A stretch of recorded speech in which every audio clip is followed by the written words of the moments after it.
Article 131. Mr. Speaker, for clarity, allow me to read out the specific provisions so that members may relate with what we are saying. Article 10 is about national values and principles of governance. Article 10(2)(b) states as follows: the national values and principles of governance include patriotism, national unity, important national unity, sharing and devolution of power, the rule of law, democracy, and participation of the people. B, human dignity, equality, social justice, inclusiveness. Underline the words national unity and inclusiveness. C, good governance, integrity, transparency, and accountability. Mr. Speaker, we have also alleged that the Deputy President has breached Article 27 of the Constitution. Article 27 of the Constitution is about equality and freedom from discrimination. In particular, the Article 27(4) states as follows: the state shall not discriminate directly or indirectly against any person on any ground, including race, sex, pregnancy, marital status, and so forth and so forth. Important, the state shall not discriminate. Mr. Speaker, we have also alleged that the Deputy President has breached Article 73(1) of the Constitution. In particular, Article 73(1) is on leadership and integrity, and it speaks to the authority that is assigned to a state officer. And it states as follows: Article 73(1)(a), that the authority assigned to a state officer is a public trust to be exercised in a manner that is consistent with the purposes and objects of this Constitution. Article 73(2)(b) states that the guiding principles of leadership and integrity include objectivity and impartiality in decision making, and in ensuring that decisions are not influenced by nepotism, favorism, underline favorism, other improper motives or corrupt practices. Mr. Speaker, we can go on and on to demonstrate in Article 75, under Article 75(1)(c), that the conduct of a state officer shall behave, whether in public and official life, in private life, or in association with other persons, in a manner that avoids C, demeaning the office that the officer holds. Mr. Speaker, I am taking time on this one because it is important to demonstrate that the Deputy President has not lived up to the high calling of the office that he holds, and thus has violated the Constitution. Article 129 is about the principles of executive authority, and particularly we have said that the Deputy President has breached Article 129(2). Article 129(2) states that the executive authority shall be exercised in a manner that is compatible with the principles of service to the people of Kenya and for their well-being and benefit. We have also alleged that the Deputy President has breached Article 147 in conclusion on this particular ground. And Article 147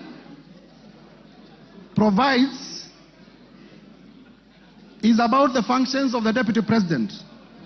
And it provides that the Deputy President shall be the principal assistant to the President and shall deputize for the President in the executions of the President's functions. Article 131 is the one that provides for the authority of the President. And under 131(2), it provides as follows: that the President shall respect, uphold, and safeguard the Constitution. And C, promote and enhance the unity of the nation. Promote and enhance the unity of the nation. Mr. Speaker, it is our allegation that on numerous occasions in the last 2 years, the Deputy President has used divisive language. He has described the Kenya government as a company. He has described the Kenya government as a shareholding company, where it is only the shareholders of the company who should benefit. And it is our contestation that that particular shareholding language contradicts and contravenes and violates all the provisions of the Constitution that I have highlighted above. Mr. Speaker, the Constitution does require, even at the preamble, recognizes that Kenya is a multi-ethnic society. We have about 44, I think 45 ethnic groups in this country, big and small. And all of them are recognized by our Constitution, and all of them need to enjoy their equal rights. And the Deputy President has consistently told Kenyans in several places of this country that some will benefit from government and others will not benefit from government. Mr. Speaker, I need not waste a lot of time prosecuting this point, because those of you who listened to the Deputy President yesterday, he did admit that he has been using the shareholder and company language against Kenyans. The only thing that he did, and when there is an admission by the accused person, the prosecution does not need to prove a point. And therefore, I will be urging members of this House to find that this allegation is proved, and to find that the Deputy President indeed did admit that he has been using the shareholder language, only that for the first time, and this is important, Mr. Speaker, for the first time, the Deputy President did, while admitting, he said that he has been referring to the shareholder company language in reference to coalition agreements. The evidence that I'm going to present shortly will demonstrate that he has never, in his utterances in the last 2 years, talked about coalition agreements or power sharing deals that were signed before the election among the Kenya Kwanza political formation. He has been talking directly to communities. He went to Kajiado. He told the people of Kajiado that they do not have shares. He went to Kitui during a church service at AIC Kitui, and he told the people of Ukambani that they should not even be having a cabinet minister in government. He went to Bungoma and told the people of Bungoma that they have had too many appointments in government and the votes they brought are not equivalent to the votes they brought. He went to Nandi and told the people of Nandi that they are a major shareholder and they will benefit more than others in this government. And he has been using the language in direct reference to communities, not to political party formations. Mr. Speaker, without belaboring this point, allow me now to request that the evidence on ethnic profiling and divisive shareholder politics as contained in video 1 and video 4 be played for the House to take note of the evidence. Hii serikali ni kampuni na ni ya shares. Si ndio? Ni ya shares. Kuna wenye kampuni, wale wako Order members. Kuna wale wako chache, kuna wale hawana. The technicians who are playing, I kindly request that you repeat and you play it with on a higher volume. Please pause it. And I also request, Mr. Speaker, you direct that during the time that we are playing our clips, our time be paused. Please repeat so that members may appreciate and also Kenyans may know that we are not persecuting. We are not persecuting. Serikali ni kampuni na ni ya shares. Si ndio? Ni ya shares. Kuna wenye kampuni, wale wako na shares mingi, kuna wale wako na chache, kuna wale hawana. Sasa nyinyi muli invest kwa hii kampuni ya William Ruto na Rigathi Gachagua. Sasa lazima mvune. Yule ambaye alipanda atafanya nini? Simulipanda? Simuliamuka mapema? Mukasema mutaki kusikia mambo ya ile system na nini? Muka invest, mukapanda, mukapalilia, mukaweka mbolea, mukamwagilia maji, wakati ya kuvuna ndio huu. Na itakuwa namna hiyo. Na hiyo wengine wananikashifu ati mimi nasema ati wale walipanda wavune kwanza. Iko makosa? Iko makosa? Hata hao watavuna lakini wangoje. Si wale walipanda na wavune kwanza. Wakishavuna wavune ile tabaki kidogo, wale wakupanda waingie watafute huko nini ile tapatikana wachukue wakwende. Si iko namna hiyo? Na itakuwa namna hiyo. Ndio watu wakipiga kura waelewe hii kura tukusema nini. Hii kura iko na maana.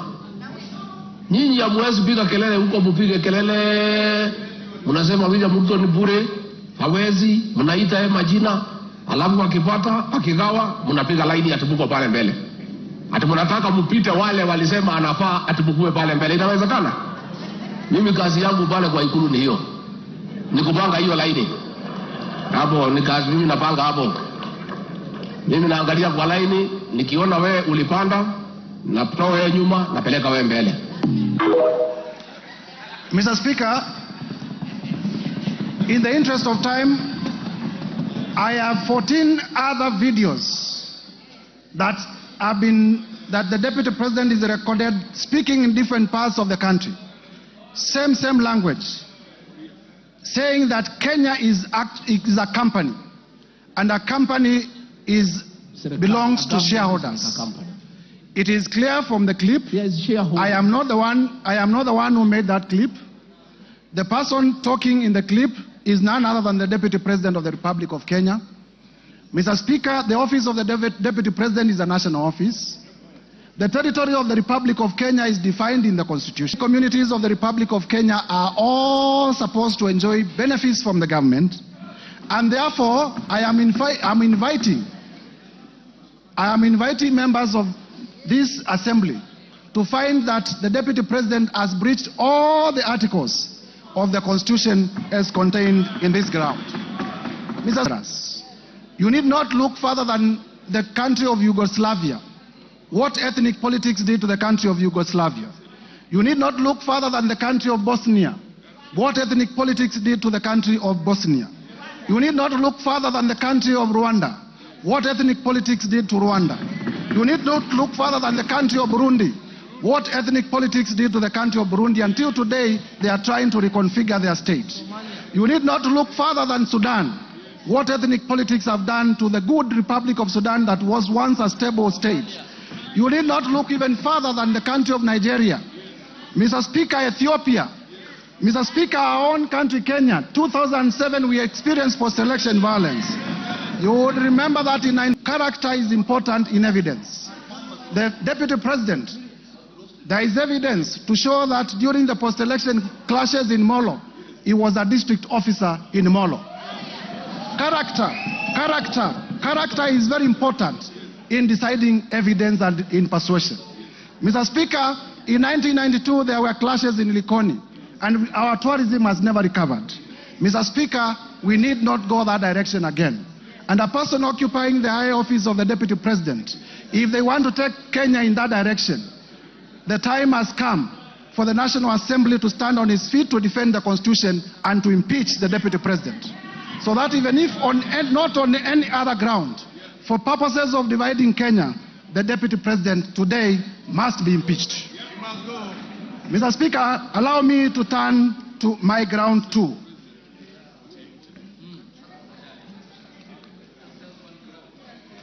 Mr. Speaker,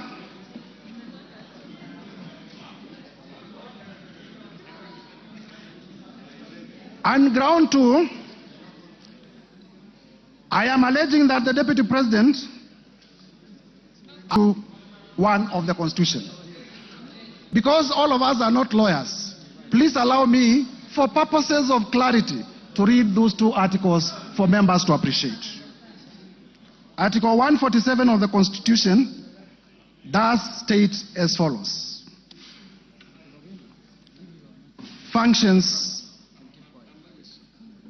of the Deputy President. The Deputy President shall be the principal assistant to the President and shall deputize for the President in the execution of the President's functions.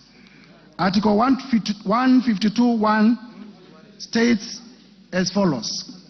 Composition: the Cabinet consists of the following. 1, the President. 2, the Deputy President. The person I am pleading to the House today to impeach is a member of Cabinet. C, the Attorney General. And D, not fewer than 14 and not more than 21 Cabinet Secretaries. Mr. Speaker, the importance of this is to show that the Deputy President is assigned to assist the President and is a member of the Cabinet. Is that the Cabinet has been making decisions, the Deputy President sitting in Cabinet, Cabinet memos come before Cabinet, they are discussed in Cabinet, and then the Deputy President moves out of Cabinet to contradict those decisions. In proving this, I am relying on the affidavit of Mercy Wanjau. Mercy Wanjau is the Secretary to the Cabinet. And in our affidavit that is in my bundle of documents, at page 77 to 79, Mercy Wanjau does in oath state that the Cabinet made a decision to rejuvenate Nairobi River. And when that decision was made, because the law requires that settlement be 30 meters away from a river, the Deputy President was sitting in Cabinet. The Deputy President is actually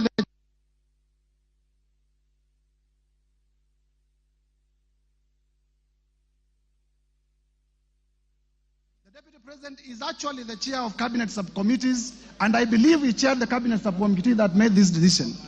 However, for political expedience, he went to the public to oppose the decision. Mr. Speaker, that is inconsistent to live by that decision with the principle of collective responsibility. During his televised interview yesterday, that is inconsistent. The Deputy President said that once a decision is made, you need to live by that decision. During his televised interview yesterday, this afternoon, honorable members of Parliament, I want to ask the following question, and if I may be heard in silence.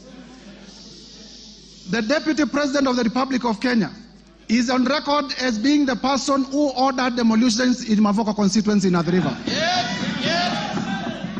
Yesterday, because he's very compassionate about Kenyans, why didn't he also go ahead to say that he's also the one who led demolitions in Mavoko constituency? Are the people of Mavoko constituency lesser citizens of this republic, or is it because in his own thinking they are not shareholders of this republic? And therefore, I'll be pleading with honorable members to find that the Deputy President has breached the particular articles of the Constitution by being averse to the doctrine of collective responsibility and by contradicting the President and Cabinet decisions. Quickly to ground 3. Mr. Speaker, ground 3. Tangu mtupatie nafasi ya uongozi, sijapata nafasi ya kuja kusema asante. Nataka kutoka kwa roho yangu ndani, watu ya Kayole, asanteni sana. Mimi najua nimeona iko shida ya watu ambaye walibomolewa, si ndio? Na nimeona mumeandika vizuri ya kwamba mteue kamati ya watu wachache ndio mkuje niketi na nyinyi. Mtakubaliana? Mimi ningetaka wale watu ambaye walipata shida hii ya ubomoaji, ambaye ni kitu tulikuwa tumeahidi wananchi haitafanyika kwa serikali yetu, mimi ningetaka niwasikize na nitapanga na mheshimiwa Meja Dong wakuje ndio tukue na nafasi ya kuongea. Tumekubaliana? Tumekubaliana? Tumekubaliana? Mr. Speaker, that is beyond the affidavit of Mercy Wanjau, which is on record. That is a live video depicting the Deputy President contradicting a Cabinet decision, a decision which is sat in Cabinet in terms of making the decision. I now proceed to ground number 3 because of time. Under ground number 3, Mr. Speaker, the Deputy President has breached Article 62 of the Constitution, Article 10(2) of the Constitution, Article 174 of the Constitution, Article 186 of the Constitution, and Article 189 of the Constitution. Briefly, these articles relate to the functions of county governments and the cooperation with which the cooperation framework between the national and county government.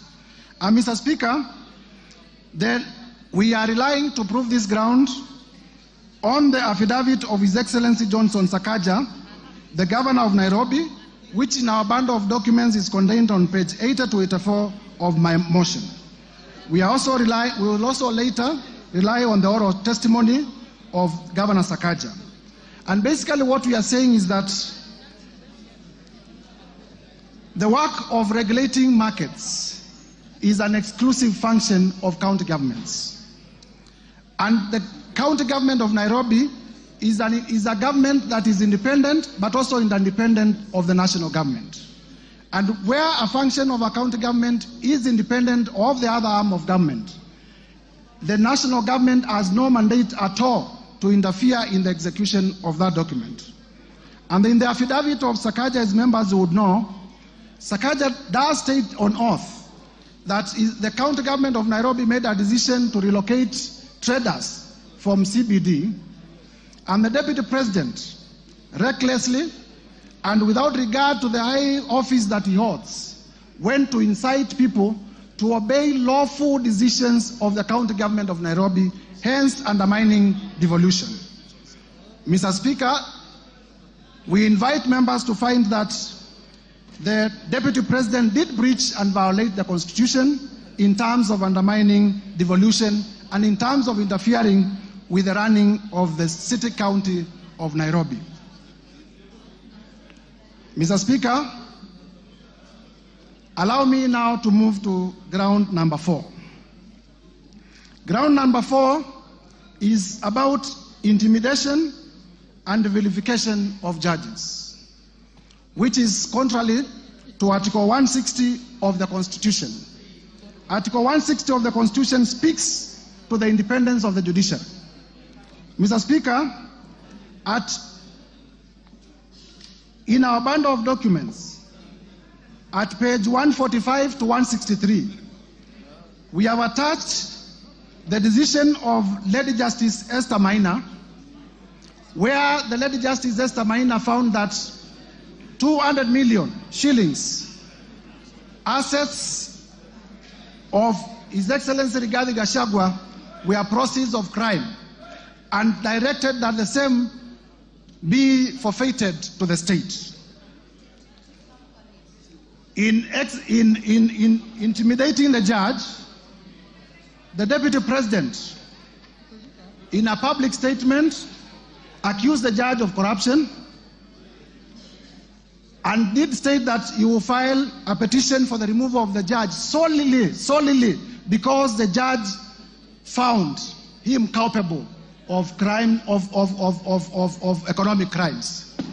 Mr. Speaker, you see, in terms of rule of law, Parliament makes laws. The judiciary interprets those laws and makes decisions.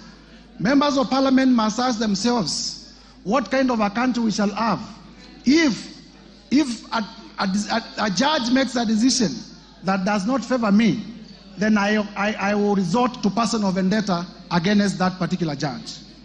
Mr. Speaker, I will be playing shortly a clip where the Deputy President did threaten to occasion the removal of Justice Esther Maina on ground of our finding that he was culpable of money laundering. I request the media team to play the clip in evidence.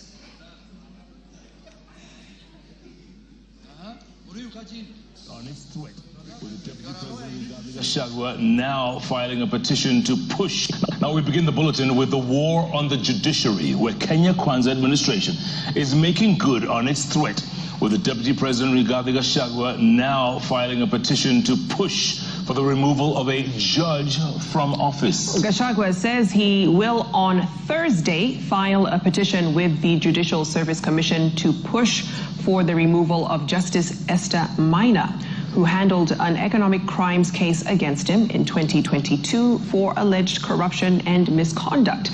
Speaking in Iten, where he accompanied President William Ruto for a church service, Gachagua told the Chief Justice to first clean up her house by dealing with pending cases. President William Ruto vowed to deal with unnamed government officers he described as incompetent, saying his administration will slay the corruption monster that has reared its ugly head in various arms of government. Chamitai Goin reports. After to submit their lamentations to her office, the Kenya Kwanza administration, through Deputy President Rigathi Gachagua, has taken the challenge, with the DP announcing that he will file a petition this week. Amechallenge sisi tutoe ushahidi. I will lead by example. On Thursday, before Lady Chief Justice Martha Koome, against Justice Esther Maina for her removal from the judiciary for misconduct and corruption. Mimi mwenyewe nitaongoza because sasa unajua sasa si ametuuliza.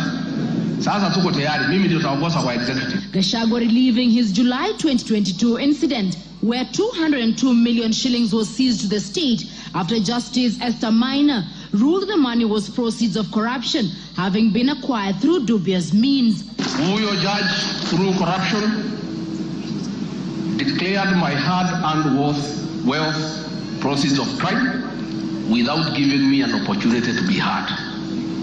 Against the rules of evidence, where he who alleges must prove, we made an application to cross-examine the investigator akakataa kwa sababu anajua there is no case na evidence tuko nayo vile ilifanyika. The Kenya Kwanza Battalion. Mr. Speaker, I will request that we pause the video in the interest of time.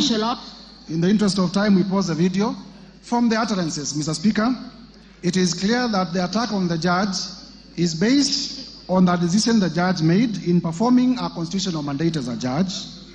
It is clear that this is personal vendetta. It is clear that the Deputy President was threatening the judge. It is clear that this is intimidation and an attack on the independence of the judiciary. Mr. Speaker, the Deputy President is a president in waiting. And if he cannot, he's a president in waiting. And if he cannot protect and uphold the independence of the judiciary, that becomes a dangerous man. And he must be impeached for that particular reason. Mr. Speaker, I will therefore be requesting members of this House to find that this allegation has been proved to the required standard and approve. Ground number 5, we have alleged that the Deputy President has breached Article 3(1) of the Constitution, Article 148(5) of the Constitution. Mr. Speaker, Article 3(1) of the Constitution is about adherence to the Constitution, that every person has an obligation to respect, uphold, and defend this Constitution. Article 148(5) is about the oath of allegiance that the Deputy President took on assumption of office. And in that oath, the Deputy President did take oath and swore to protect and uphold the Constitution. I have demonstrated in all the particular incidences above that he has not lived up to the calling in the oath of office. And therefore I'm calling this House to find that the Deputy President has not been upholding the Constitution and has run averse to his oath of office in terms of his conduct as highlighted above in the allegations that I have already proven. And for that reason, Mr. Speaker, to find that ground number 5 is also proven.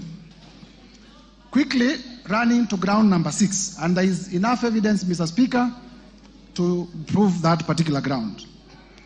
Ground number 6 and Integration Act, particularly Section 13(1) and 62 of the National Integration and Cohesion Act. Mr. Speaker, the two provisions read as follows. Section 13 reads as follows. It is an offense for any person to use threatening, abusive, or insulting words or behavior where the person intends to stir feelings of ethnic contempt, hostility, violence, or discrimination. Section 62, on the other side, provides as follows: that a person commits an offense when the person makes statements that are intended or are likely to stir up feelings of ethnic contempt, hatred, hostility, violence, or discrimination. Mr. Speaker, in proving ground number 1, in terms of violation of the Constitution on national unity, I did provide evidence that the Deputy President has been using the shareholder language, has been terming the Kenya government as a company. And as much as those words offend the Constitution, similarly, they offend the National Cohesion and Integration Act. And by the same evidence, I invite members to find that the Deputy President has breached those provisions of the law. Mr. Speaker, the ground is about serious reasons to believe. So all you need is to believe. All you need is to believe that he has committed crimes. All you need in law is to believe that Rigathi Gachagua has committed crimes. That is the threshold. If in your mind you believe that Rigathi Gachagua, by the narration that I'm going to give, has committed crimes, then you vote in the affirmative. Serious reasons to believe that Rigathi Gachagua has committed crimes under sections 45, 1A, 46 of the Anti-Corruption and Economic Crimes Act, and sections 2, 3, 4, 7 of the Proceeds of Crime. In the last 2 years, has amassed wealth that during the short period that I was able to do research totals to about 5.2 billion, which is inconsistent with his known sources of income and with his last declaration of income. Mr. Speaker, it will be remembered that during the presidential debate, the Deputy President did declare that he was worth 800 million. It is also known by virtue of the gazettements by the Salaries and Remuneration Commission that he earns $1 million or thereabout per month, and therefore he needs to show where he got the money to amass these properties. The import of my allegation is twofold. Number one, there is what we call unexplained assets under the Anti-Corruption and Economic Crimes Act. And number two, there is money laundering. Mr. Speaker, in my motion, I have listed a total of 22 companies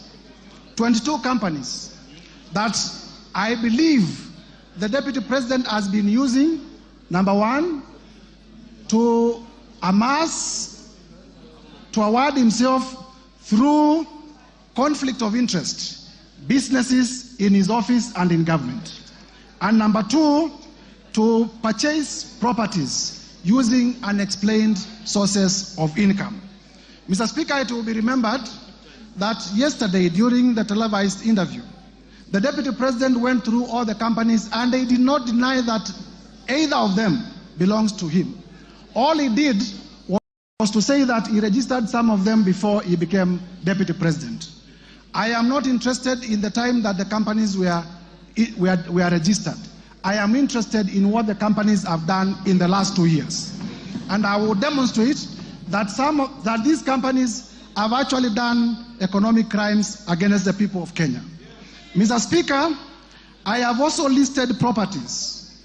I have listed a number of properties that the Deputy President has purchased within the 2 years that he has been in office. I have listed Treetops Hotel in Nyeri. I have listed Olive Gardens Hotel. I have listed Queensgate Serviced Apartments. I have listed Wamunyoro Investments land in Embakasi. I have listed the Aberdare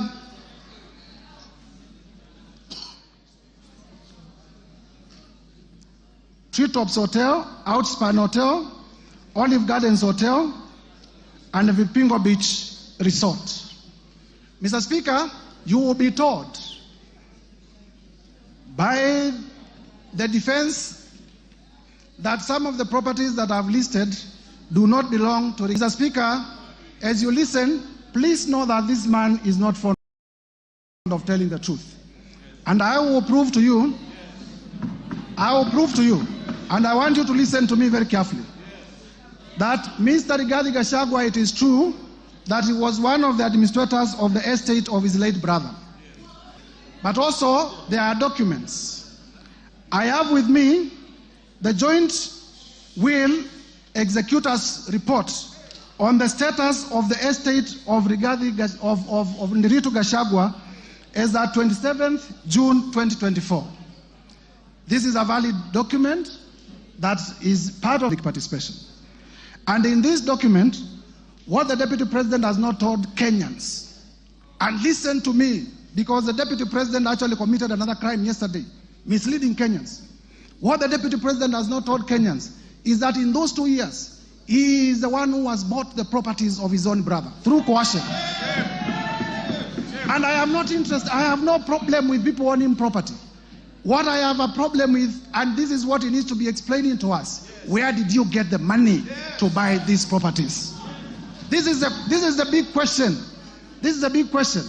Mr. Speaker, you will be told that when I became Deputy President, I transferred my companies to my 2 sons. And my 2 sons are the best entrepreneurs that Kenya has ever produced. They are the best investors that Kenya has ever produced. And one day they walked into a bank and they got a loan of 600 million. Mr. Speaker, I have looked at the ID numbers of the 2 sons, and I can confirm that they are in their early 30s. I want Kenyans, Gen Zs, you were in the streets. I want Kenyans to tell me which Kenyan, 23 years old, can walk into a bank. Where do you get the security to secure 600 million loan? I started by saying all you need to do is to believe that His Excellency Rigathi Gachagua has committed crimes. And there is, and buying properties worth 5.2 billion within a period of 2 years is not reason enough to believe that he has stolen from the Kenyan Republic. What else then will be a reason to believe? If a 28-year-old can be alleged to have walked into a bank and gotten a loan of 600 million, what else is a serious reason to believe that an economic crime has been done? Mr. Speaker, at page, shortly, Mr. Speaker, I have therefore proven that the Deputy President indeed is the one who bought through coercion the estate of his late brother. The source of funds to buy the estate is not known. Also in my bundle of documents, Mr. Speaker, there is a company called Crystal, and this is a very interesting company. This company called Crystal is the one that bought Aberdare Safari Hotel. And I have exhibited at page 122 of my bundle of documents a transfer document transferring the ownership of Aberdare Safari Hotel from the original owners to the children of the Deputy President Rigathi Gachagua at a consideration of 535 million. And this transfer, Mr. Speaker, was done on the 22nd November 2023, immediately after the Deputy President assuming office, and telling Kenyans that he found empty coffers. He was able, within 2 months, to buy a property worth 535 million in Nyeri. Which empty coffers did he find? The other day, I have exhibited at page 118 the status. I have also exhibited the transfer document to show that actually the ownership of the company did shift at a cost of 535 million. And therefore, I believe I have discharged my burden of proof to the required standard. Mr. Speaker, yesterday, the Deputy President said immediately became Deputy President, he asked his children not to do business with government. But you will realize because he's speaking from both sides of his mouth. You will realize that even in this transaction about hotels, Treetops belongs to Kenya Wildlife Service.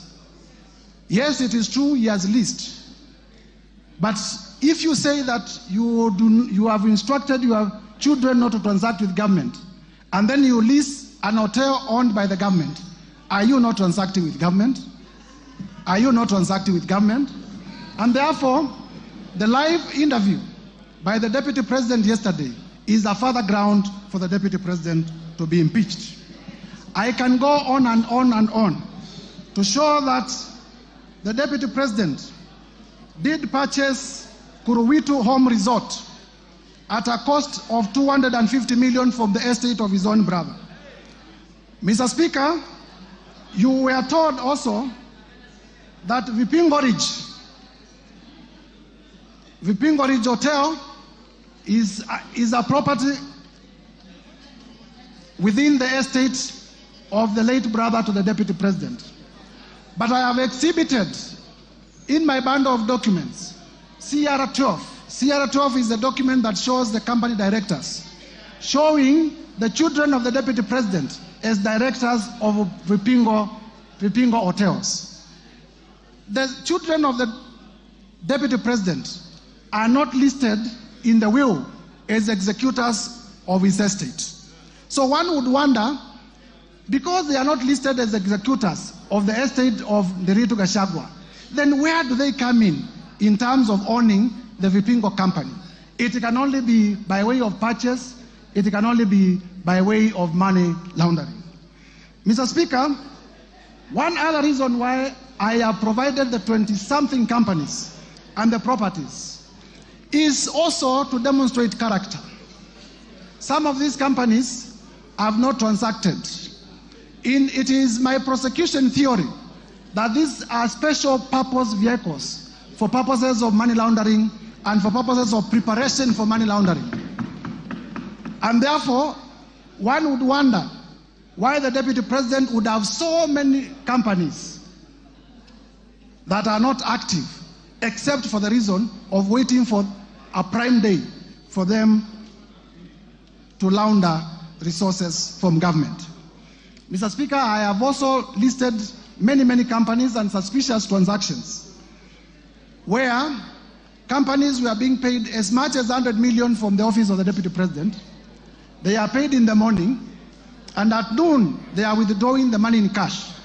You are aware that under our regulations, you cannot withdraw more than 1 million shillings from the bank. But I have listed in schedules where in a singular day, as many as 10 transactions, cash transactions, were being done from monies that had been paid from the office of the Deputy President. These are serious reasons to believe that the monies were being withdrawn for suspicious reasons. And for that reason, Mr. Speaker, I believe I have discharged my burden of proof, and this ground is proven beyond the required threshold, and it should be confirmed as a ground of impeachment. Mr. Speaker, allow me to proceed to ground number 8.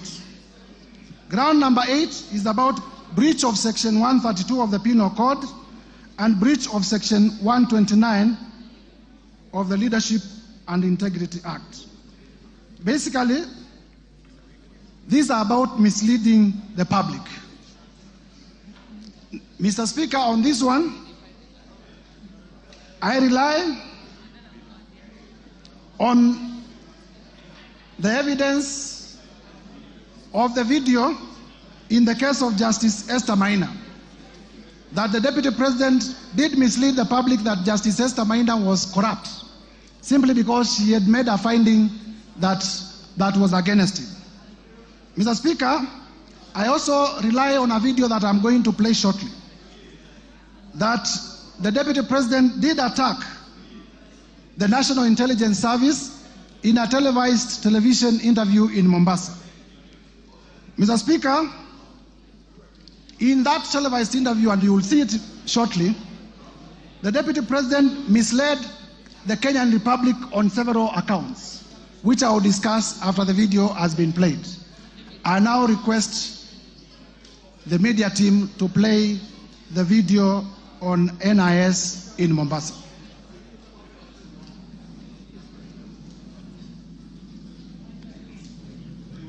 Where did the rain begin to beat us? Where did we stop listening to the people? President William Ruto and I were the darling of the Kenyan people. By listening to them, by engaging them. Institutions to ensure we not only listen to Kenyans but also genuinely understand their concerns. We invest significant resources in these institutions, particularly the National Intelligence Service, for this purpose. It is clear there has been a failure in the intelligence and advice we are receiving, particularly concerning crucial government policies. The President of the Republic of Kenya today has admitted that it has come to his attention that the people of Kenya did not want anything to do with the Finance Bill 2024.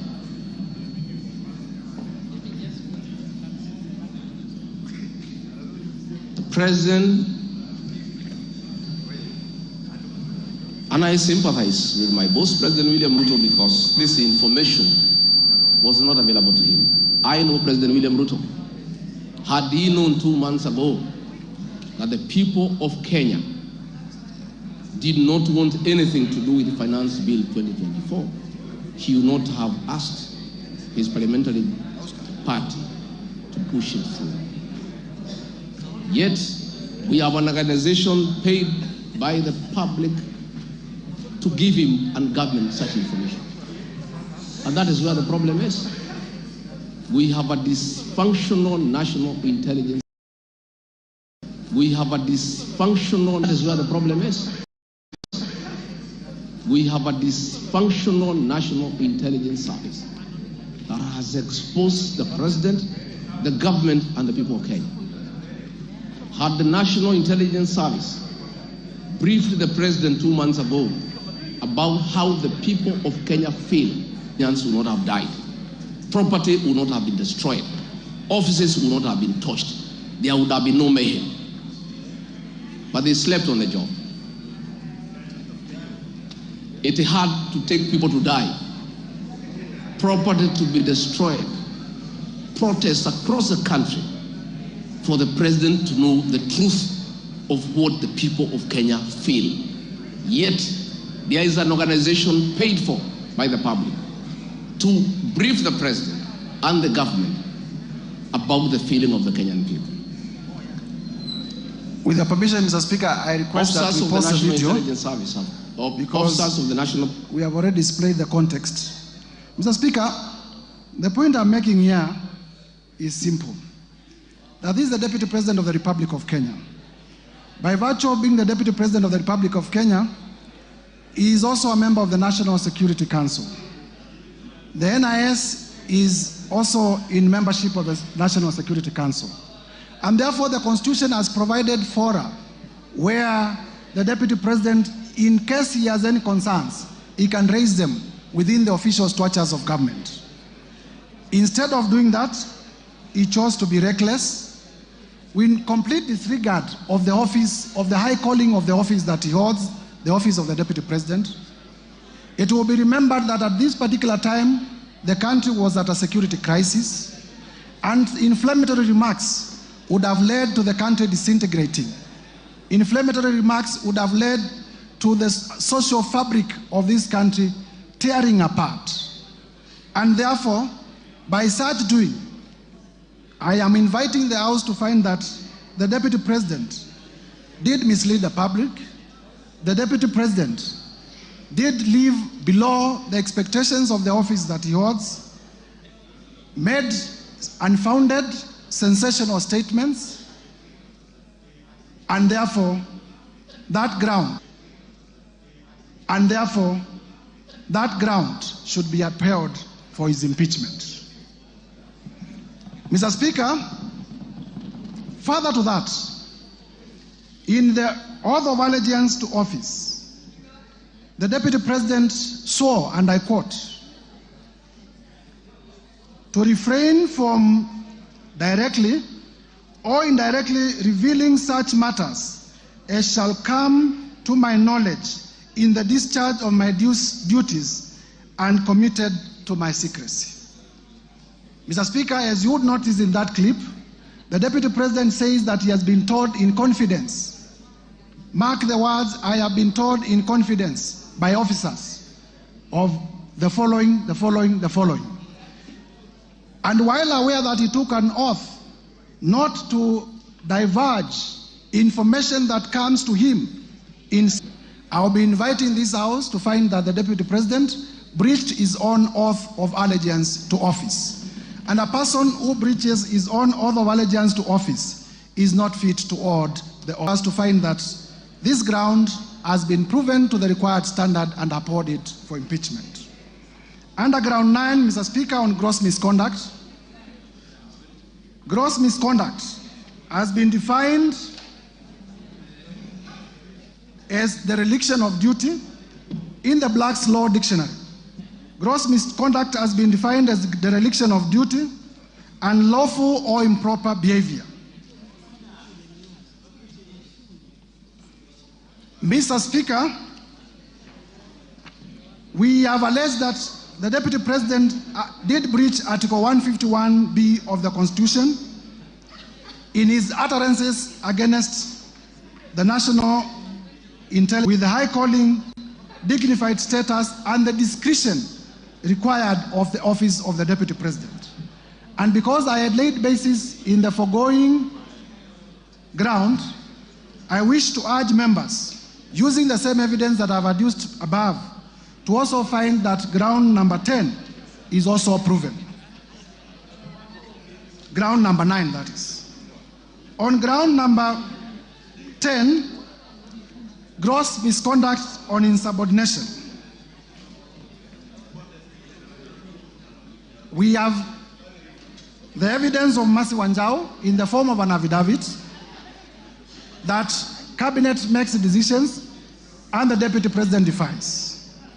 I have video clips in Nyanza where the President did direct. In fact, he said it is primitive for people to say that certain sections of the country cannot receive development by virtue of how they voted in the last elections. And then immediately thereafter, the Deputy President repeated his shareholder Kenya government company utterances. Directly I am submitting that that is insubordination, and the evidence that we have tendered in the interest of time on record is enough to prove that ground, and members should be able to approve that the Deputy President, His Excellency Rigathi Gachagua, has been undermining his boss, gross misconduct in terms of insubordination. Mr. Speaker, I come to a very interesting last one, which is that the Deputy President has breached Article 151B and Section 34 of the Leadership and Integrity Act. Mr. Speaker, in my bundle of evidence, I have the affidavit of Dr. Andrew Muller, which I would want displayed. Dr. Andrew Muller, Mr. Speaker, was the acting CEO of the Kenya Medical Supplies Agency. Kenya Medical Supplies Agency, through funding of the Global Fund, did advertise for a tender for purchase of mosquito nets to benefit Kenyans. The tender was worth about 3.7 billion.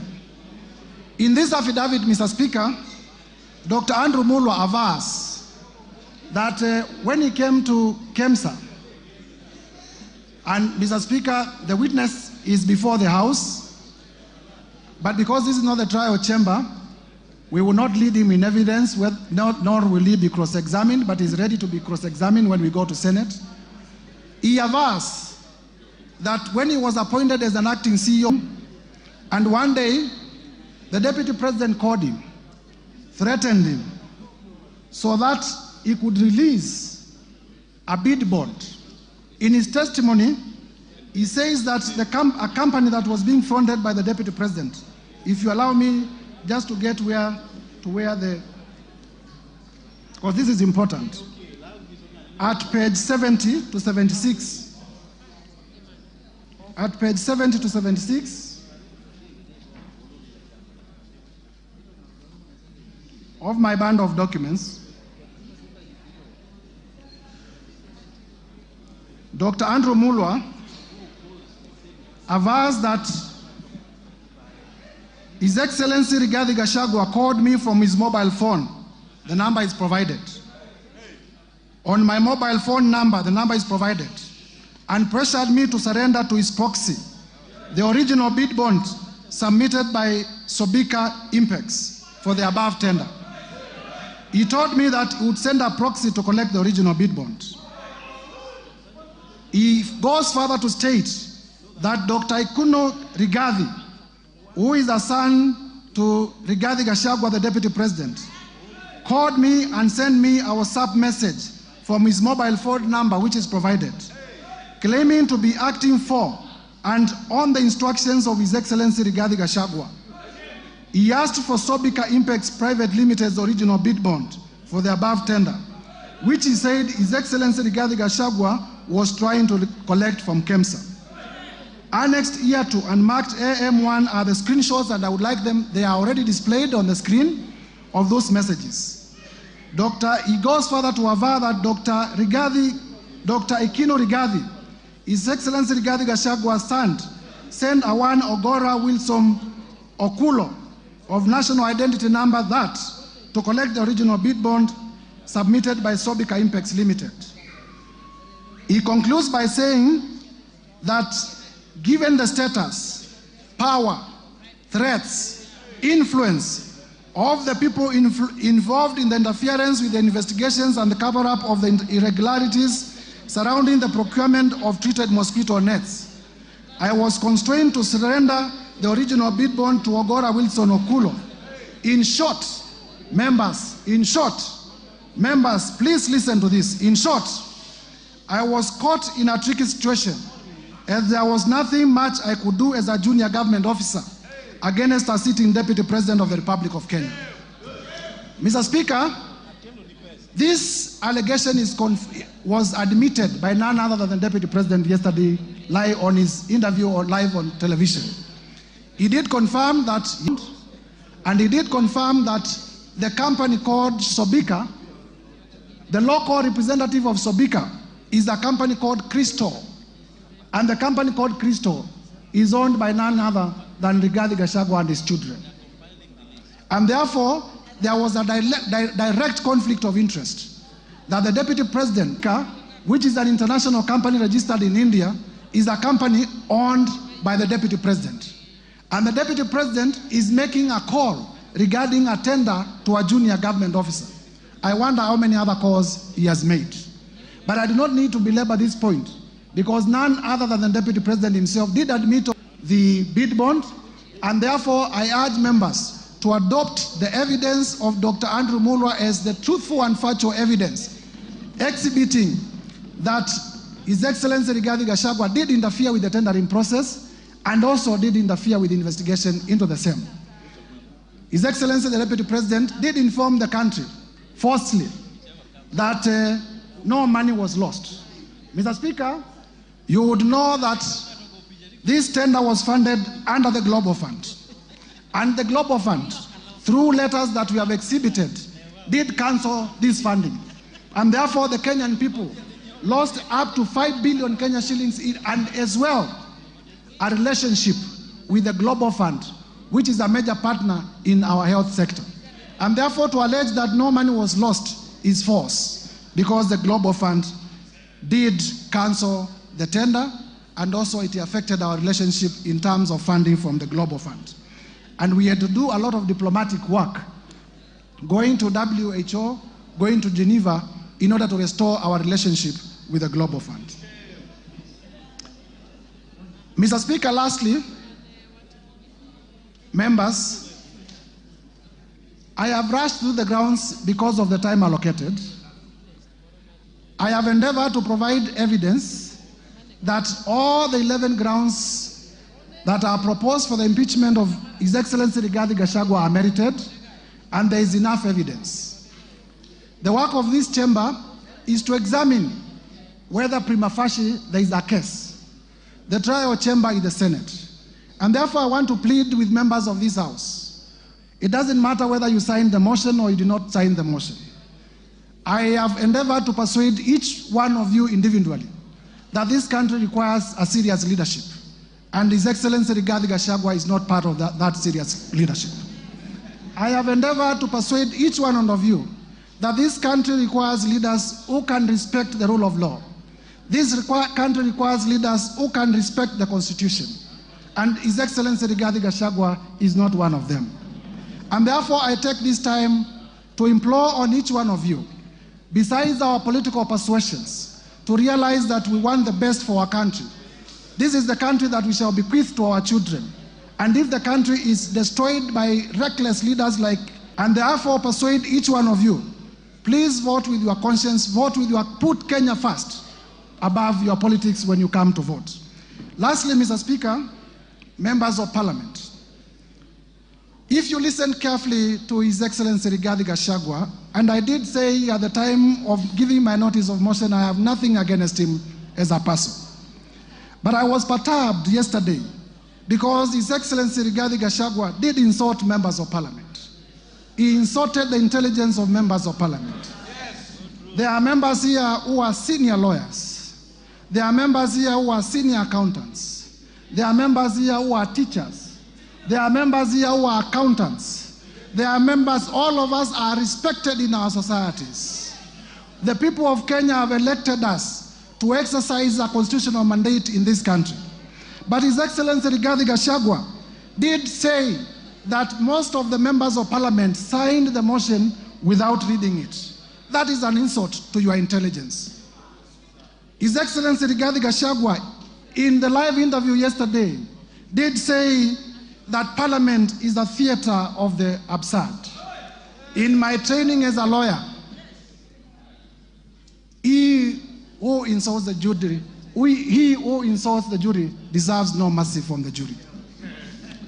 He who insults the jury deserves no mercy from the jury. His Excellency Rigathi Gachagua has insulted you before Kenyans. I urge you to rise up to the occasion. I urge you to rise up to the all the 11 grounds. Uphold all the 11 grounds. Mr. Speaker, there is evidence that I have not gone through. The whole issue of Wamunyoro investments and the land in Embakasi. I have evidence in my bundle of documents that His Excellency Rigathi Gachagua, you officers at the Ministry of Lands, forced them to forge documents to the effect that Wamunyoro Investment had bought the land in Embakasi long even before it had been registered as a company.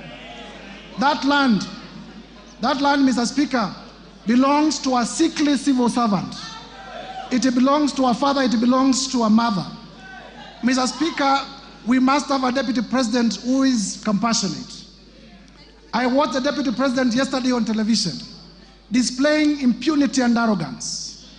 He told Kenya, yes, I have said Kenya is a company. Mutadu. He has said that Kenya is a company. Unapologetically, he has said Kenya is a company. Is this the kind of a person you would want to be your deputy president? Members of Parliament, I do not want to imagine that anything can happen to the sitting president. I do not want to imagine. But it is also a factual reality that something can happen to the president who is in power today. If anything, and God forbid, happens to the president who is in power today, is this the man you would want to complete the term as president? This man,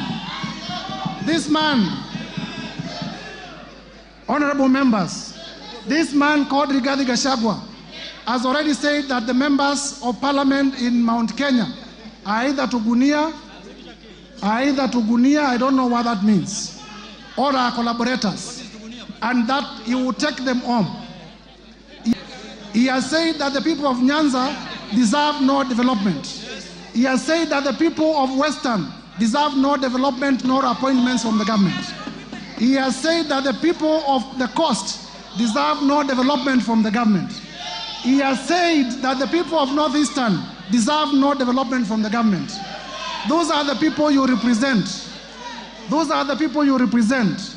As you rise up to vote, Please have the best interest of your people at heart. I urge you, honorable members, as one of your colleagues. I urge you, honorable members, as one of your colleagues.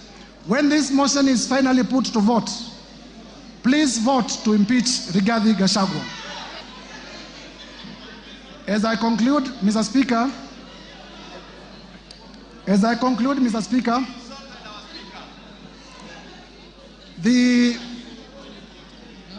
I am confident that colleague members of parliament will approve this motion.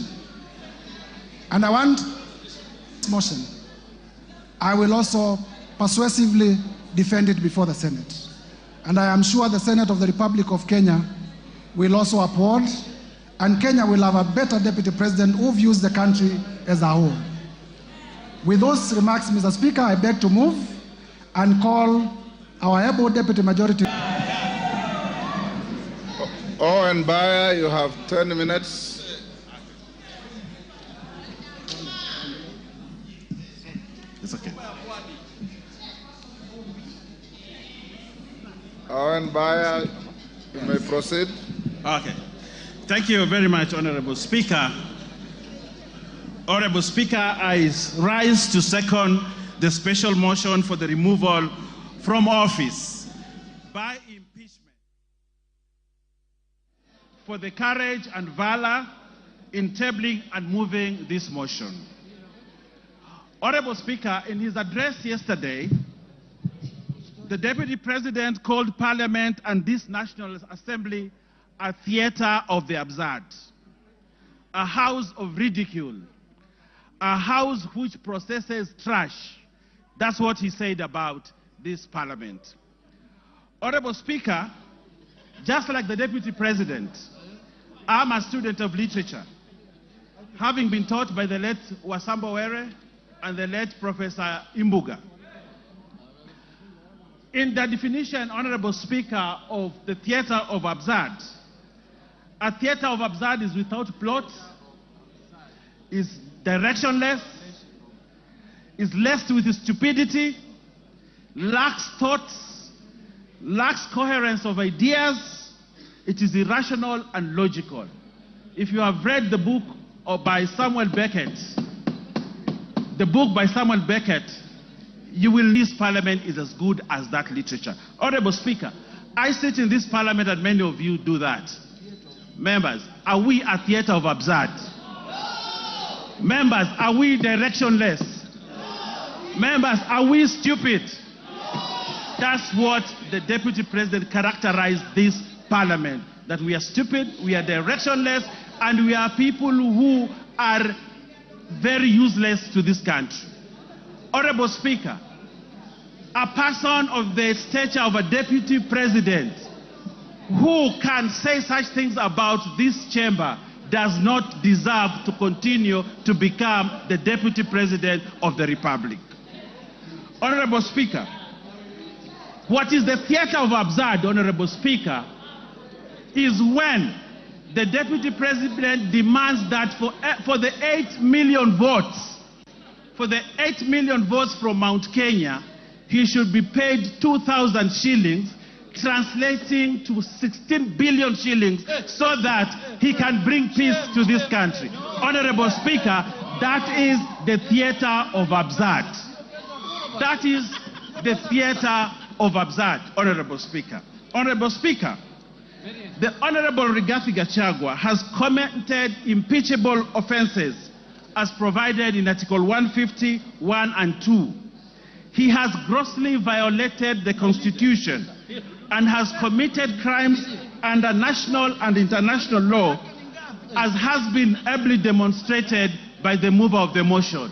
Honorable Speaker, looking at the evidence provided by the mover of the motion, Honorable Speaker, that is enough to impeach the Deputy President, and he must stand impeached by the end of the day today.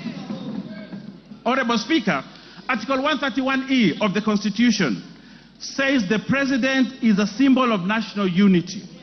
Read together with Article 147(1), that the Deputy President is the principal assistant of the President and shall deputize the President in the execution of the functions of the presidency. Honorable Speaker, for this to happen, there must be harmony at the top, in spite of how they were elected to office. His shareholding utterances, and we saw the utterances on the TV here, as demonstrated by the mover, on the shareholding. This ensures that there's no harmony at the presidency.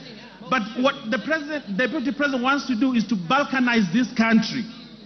Balkanize the country where, like in George Orwell's Animal Farm, there are other people who are more equal than others. And as a parliament, we must refuse to buy into the theory of the deputy president, Honorable Speaker.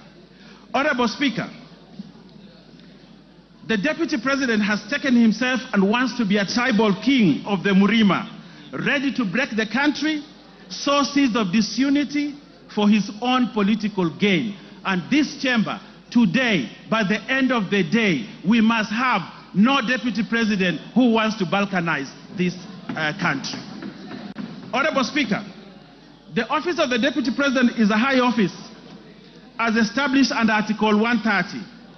The authority of his office must be exercised within the provisions of Article 10(2), which anchors this principle of national unity as core. The holder of this office must exercise this article at the highest level ever. Honorable Speaker, as deputy president, Honorable Speaker, like Caesar's wife, he must be above any form of suspicion beyond reproach.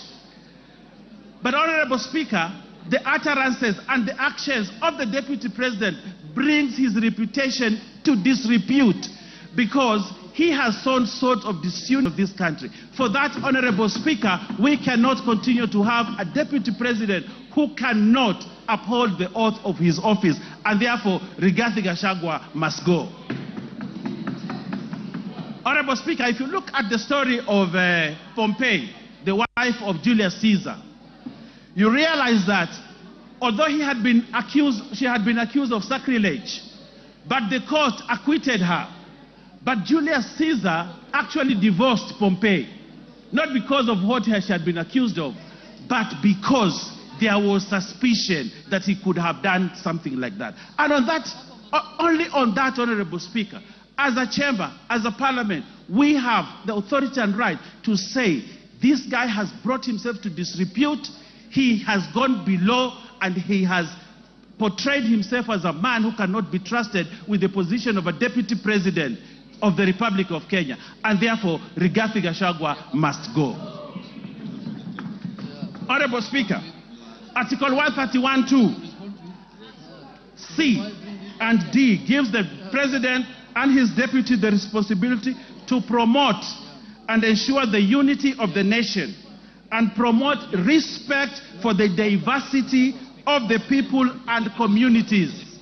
Honorable Speaker, the deputy president has presided over the politics of exclusion and has championed the rise and resource allocation to only one region of this country. Has the deputy president exhibited the values of national unity and diversity? No, Honorable. Value of the Constitution. And therefore, this deputy president must remain impeached, because for him, the vocabulary of diversity and unity does not exist in his vocabulary. On that premise, Honorable Speaker, the deputy president, Geoffrey Rigathi Gachagua, must go by end of today. Honorable Speaker, Article 4, 5, and 6 of the Constitution, read together with the third paragraph of the Constitution of Kenya, reinforces the fact that Kenya is one united, indivisible state. In the same breath, Honorable Speaker, the Constitution establishes the structures of counties as units of sharing resources of the country, as a structure of sharing national resources, where we have now a new structure of shareholders and non-shareholders. Honorable Speaker, that is sacrilege. We cannot establish another structure of resource allocation apart from the one provided in the Constitution. But now we have a new structure where those who are shareholders in the country get more resources, and those that are not shareholders don't get resources. For that, new structure that he's trying to establish in this country, the Deputy President, Rigathi Gachagua, must go. Honorable Speaker, there was a time in this country, Honorable Speaker, if you allow me to say this, and I would ask you to add me a few minutes more to say this, that there was a time Nancy Baraza was bundled out of office because of impropriety, because of an issue that Kenyans thought was not proper. Nancy Baraza, just pinching the nose of someone. And she was bundled out of office, the high office of the Deputy Chief Justice of this country. That's what happened, Honorable Speaker. Just pinching a nose.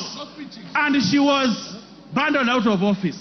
But here we have a Deputy President who has committed sacrilege, trying to balkanize this country. A Deputy President who has called people names. A Deputy President who has called a member of Parliament a prostitute. A Deputy President who has amassed wealth that cannot be accounted for. For that, Honorable Speaker, just like Nancy Baraza was bundled out of office, the Deputy President must also be bundled out of office because of that impropriety. Honorable Speaker, we saw the mover has ably demonstrated to us how he took on a judge. But Honorable Speaker, it is not just a judge, it is a female judge. Honorable Speaker, probably he attacked this judge because she was a woman, a lady judge. Where is the place of women judges or women in this country if we have a Deputy President who has no respect for other female or lady leaders in this country? Honorable Speaker, for the abuse on a woman judge, a lady judge, the Deputy President must go. Honorable Speaker, I know my time is running out, but I want to say this in closing. Honorable Speaker, I want to say this. When you ever face an impeachment motion, Honorable Speaker, you'd rather have a rich dead brother who you can shield yourself with. We saw what he wanted to do yesterday, and they will not buy it. It does not sell. It won't be bought. We know who he is. We know. Give him 1 minute. Finish up. Finish up. He's my friend. Yes, Honorable Speaker. We know what he tried to do yesterday, but we can't buy it, Honorable Speaker, and therefore Rigathi Gachagua must stand impeached at the end of the day. Honorable Speaker, we are in this boat together. We have one character in this boat called Kenya who is trying to rock it from within. He's trying to break this country. In that event, Honorable Speaker, we have a duty, if we're in that boat, to remove this one person from this boat and toss him into the high seas so that everybody is safe. And that is the duty that we must do today. And I want to convince even those that still have doubts of whether this guy should continue. I want to convince them we are safer as Kenya without Rigathi Gachagua as Deputy President of this country. We are safer as a country. The northeastern region is safer. The coast is safer. The Nyanza is safer. And all parts of Kenya are safer. Honorable Speaker, and Kenya is safer without Rigathi Gachagua as Deputy President. Mr. Speaker, we do not want Rigathi Gachagua to resign. We want this house, which he has called the House Theatre of Absurd, Honorable Speaker, to impeach him so that he knows that he needs to respect institutions also. Lack of the stature of a Deputy President. For that, Honorable Speaker, for not respecting this Parliament and the Senate must impeach one Geoffrey Rigathi Gachagua tonight, and we send him home so that he knows his place in this country. For those many remarks, I second, Honorable Speaker, and ask other members to support. Your seats. Members on their feet, take your seats. Other members on their feet, Ruth Odinga, take your seats. Order, honorable members, take your seats. Honorable members, I now propose the question, and you'll note that on the order paper, there is the long version of the motion, and the abridged version of the motion. So those of you who want to look for details of the longer version, it is there.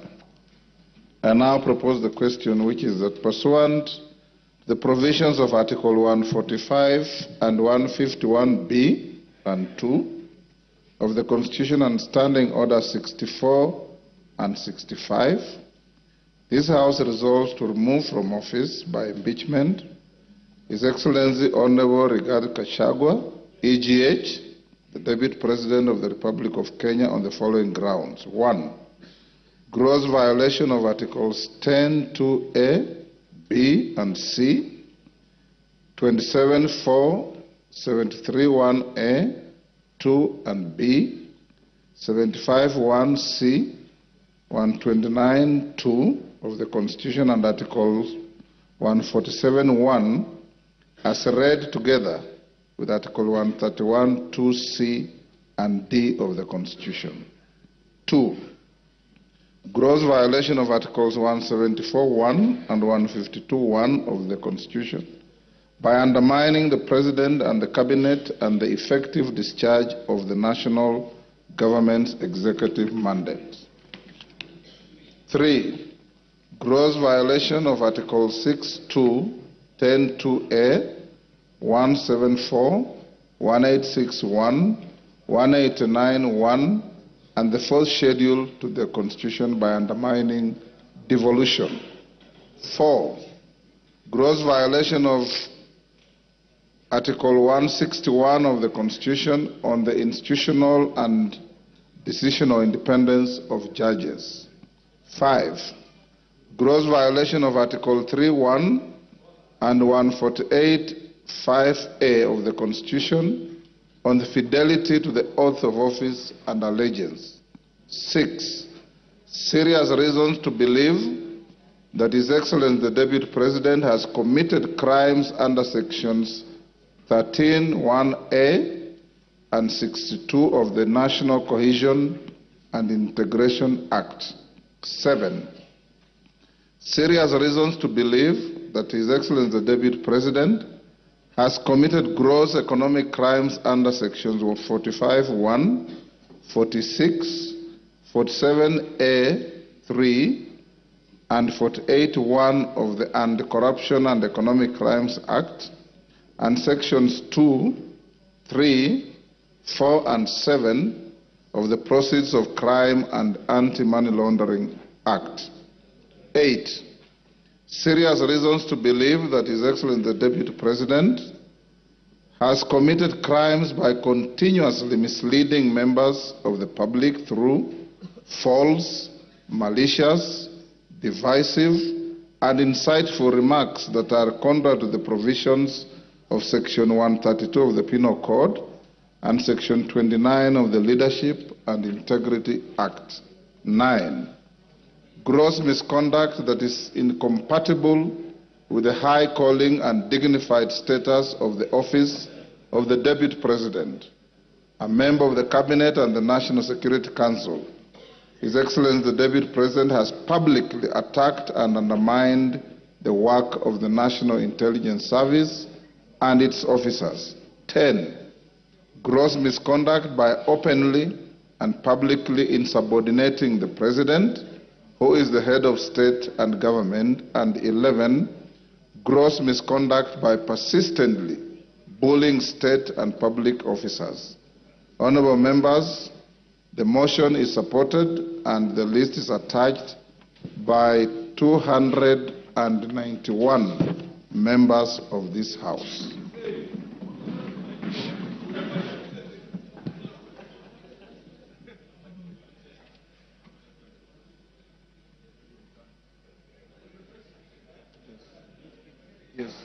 Members, before I open the debate, I received a letter from one Honorable Wandeto purporting to withdraw his signature.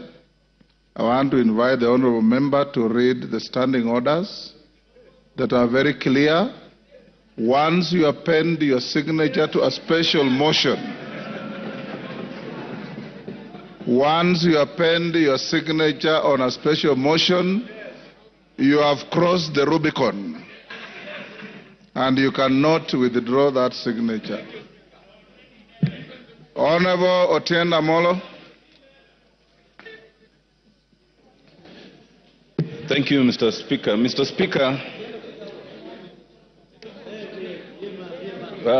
Speaker, shall I use the dispatch with your permission? Thank you.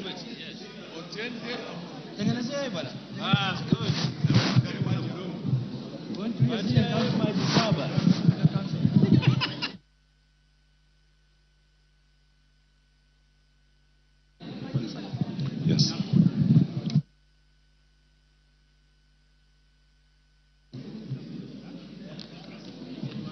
Thank you, Mr. Speaker. Mr. Speaker, this special motion is unprecedented but contemplated by the Constitution, and I support it. Let it be a lesson, Mr. Speaker, that be you ever so high, the Constitution is still above you. Mr. Speaker, some have told me and have told us that this is not our war. But, Mr. Speaker, they do not know that in circumstances of combat, a bystander is at greater risk than a combatant. You must choose your sides. And I've chosen, Mr. Speaker, after listening to the display of jingoism by the Deputy President, after listening to the self-entitlement for 2.5 hours, after listening to the disdain of governance institutions, this Parliament and the courts, after listening to the DP threatening that Parliament and the courts should know that it's not easy to remove a Deputy President who had 7.2 million votes.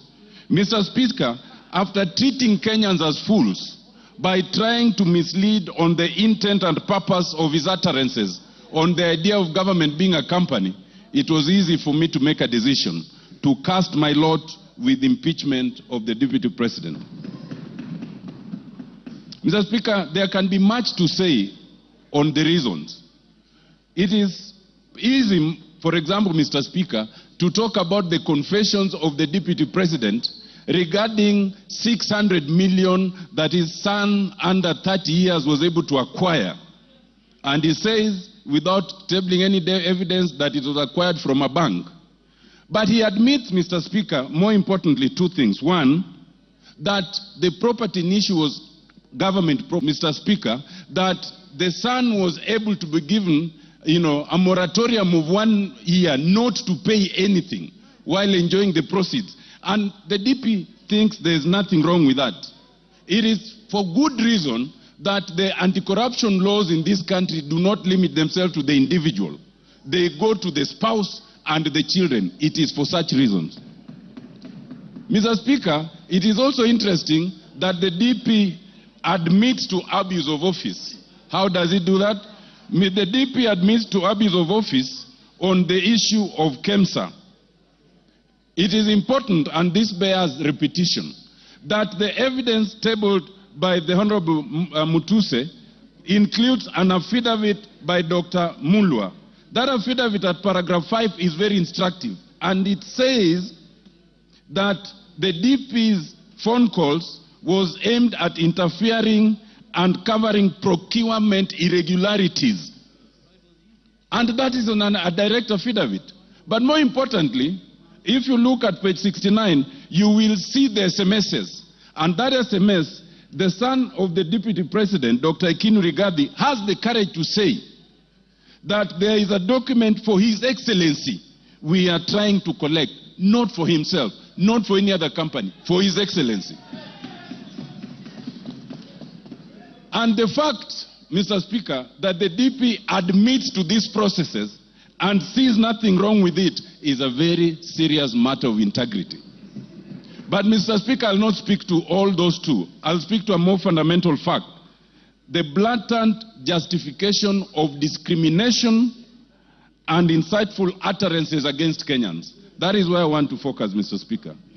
Mr. Speaker, in this, the DP and have gone through the documents. There are various clips where the DP repeats this, that Kenya is a company and those who did not vote for Kenya Kwanza are not entitled to enjoy the proceeds from that company. What worries me, Mr. Speaker, is that with a straight face, the DP could appear on live television and justify these utterances.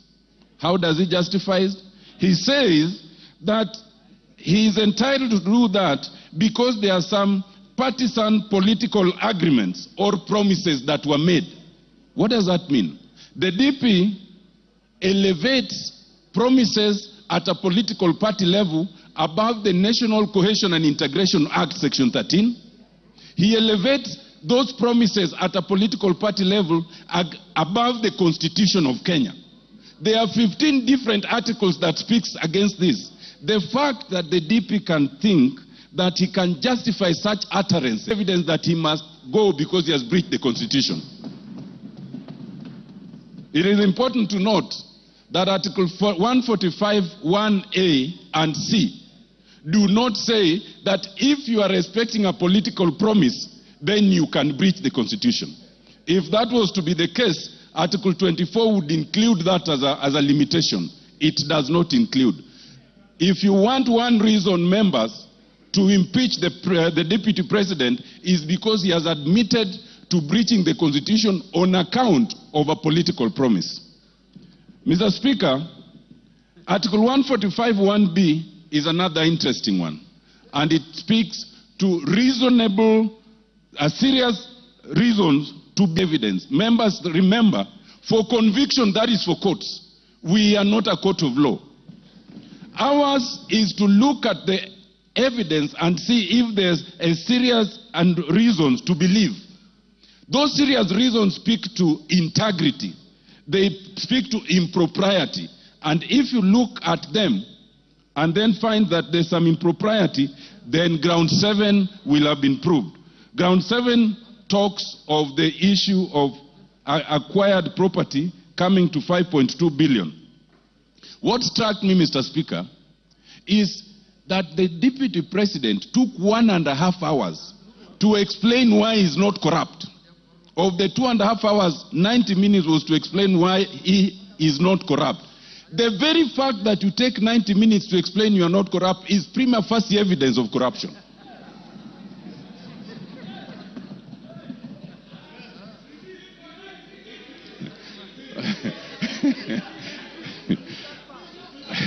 Mr. Speaker, for one who is not corrupt, you can explain it in a sentence, period.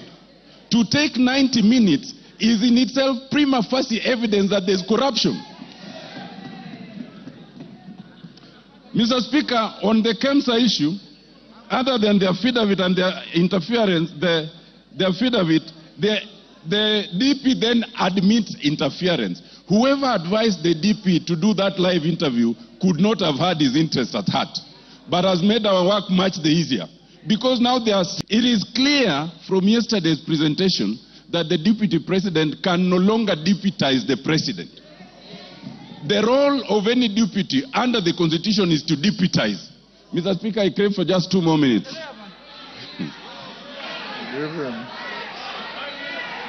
So that, Mr. Speaker, it is not a ground of the impeachment by Honorable Mwangi Mutuse.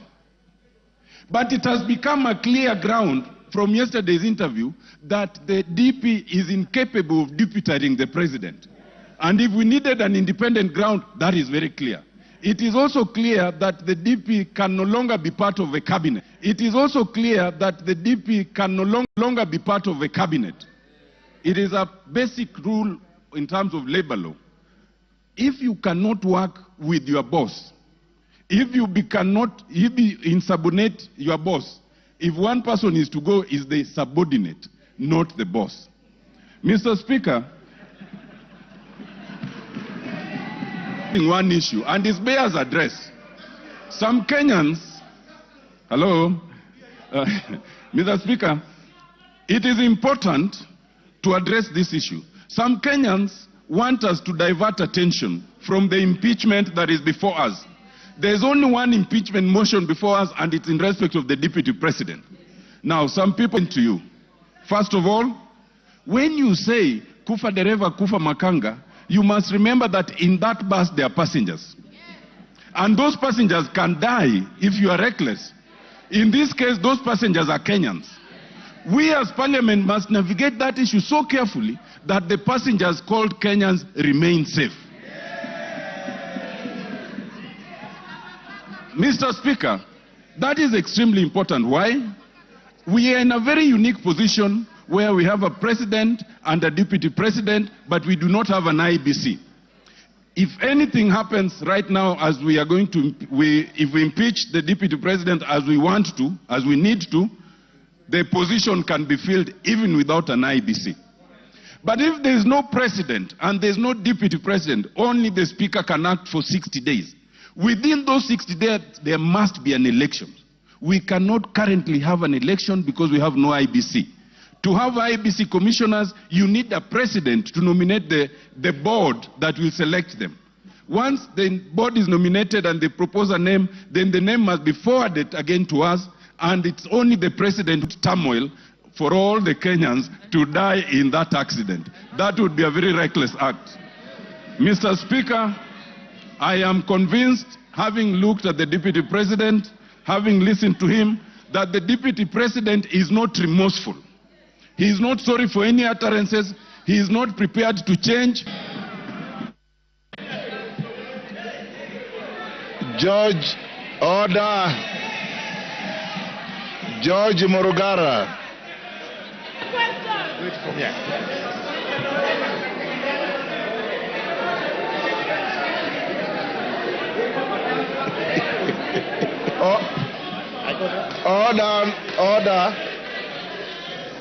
Order, honorable members, order. Order, Bensouda. Freeze.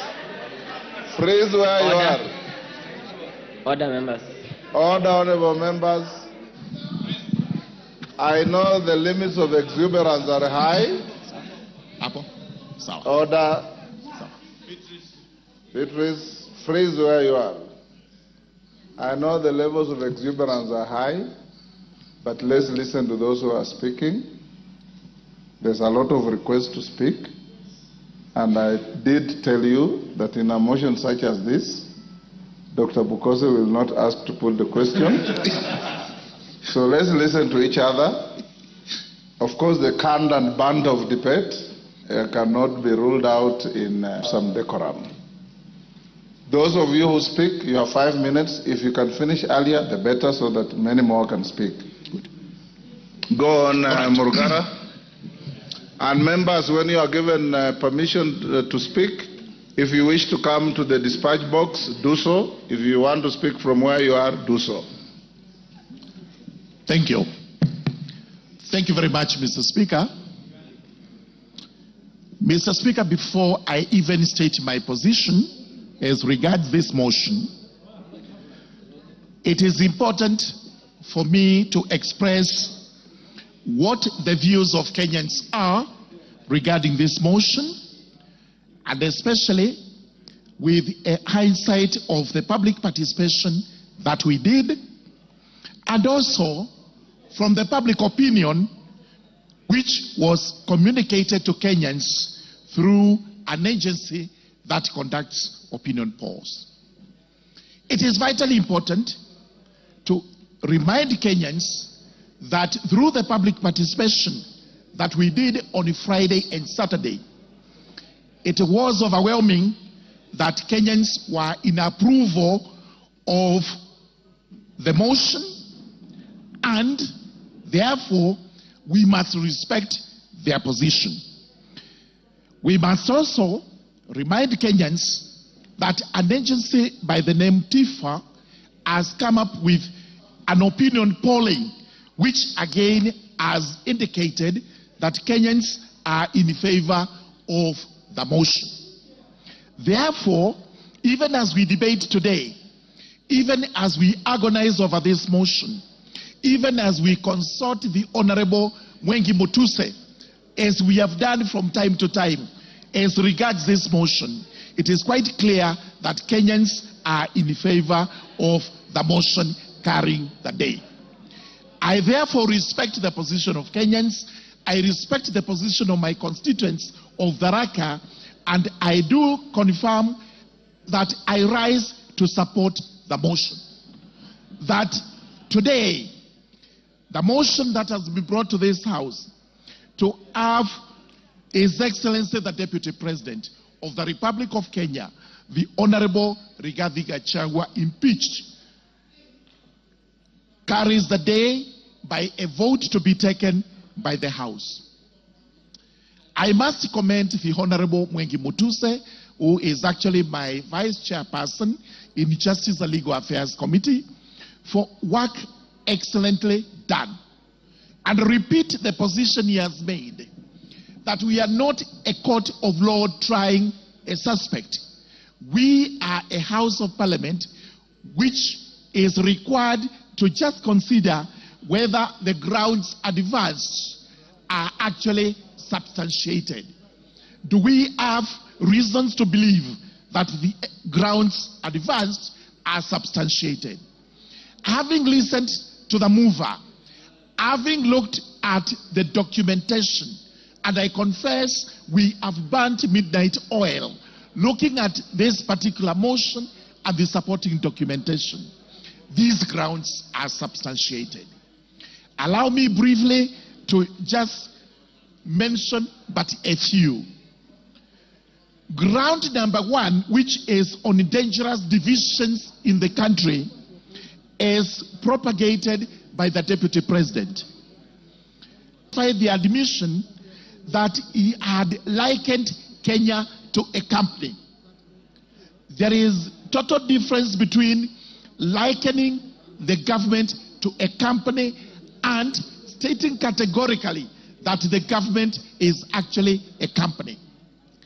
The Deputy President in the clipsment is actually a company, and that each one of us has or does not have shares in that company. The net effect of this is, if you do not have shares, then you do not belong to Kenya. If you have shares, then you are more Kenyan than any other person. This House must frown against. It must hold squarely against the Deputy President. The second admission he made, which is a very strong ground of this motion, is breach of collective responsibility. It has the president is the principal, the Deputy President is the principal assistant of the president. Having breached this doctrine of collective responsibility, and he clearly said he did so because he thought, in his view, in his opinion, it was unconstitutional to have decided the way they decided, clearly shows that the Deputy President is not able to work with the government in which he is mandated to work with.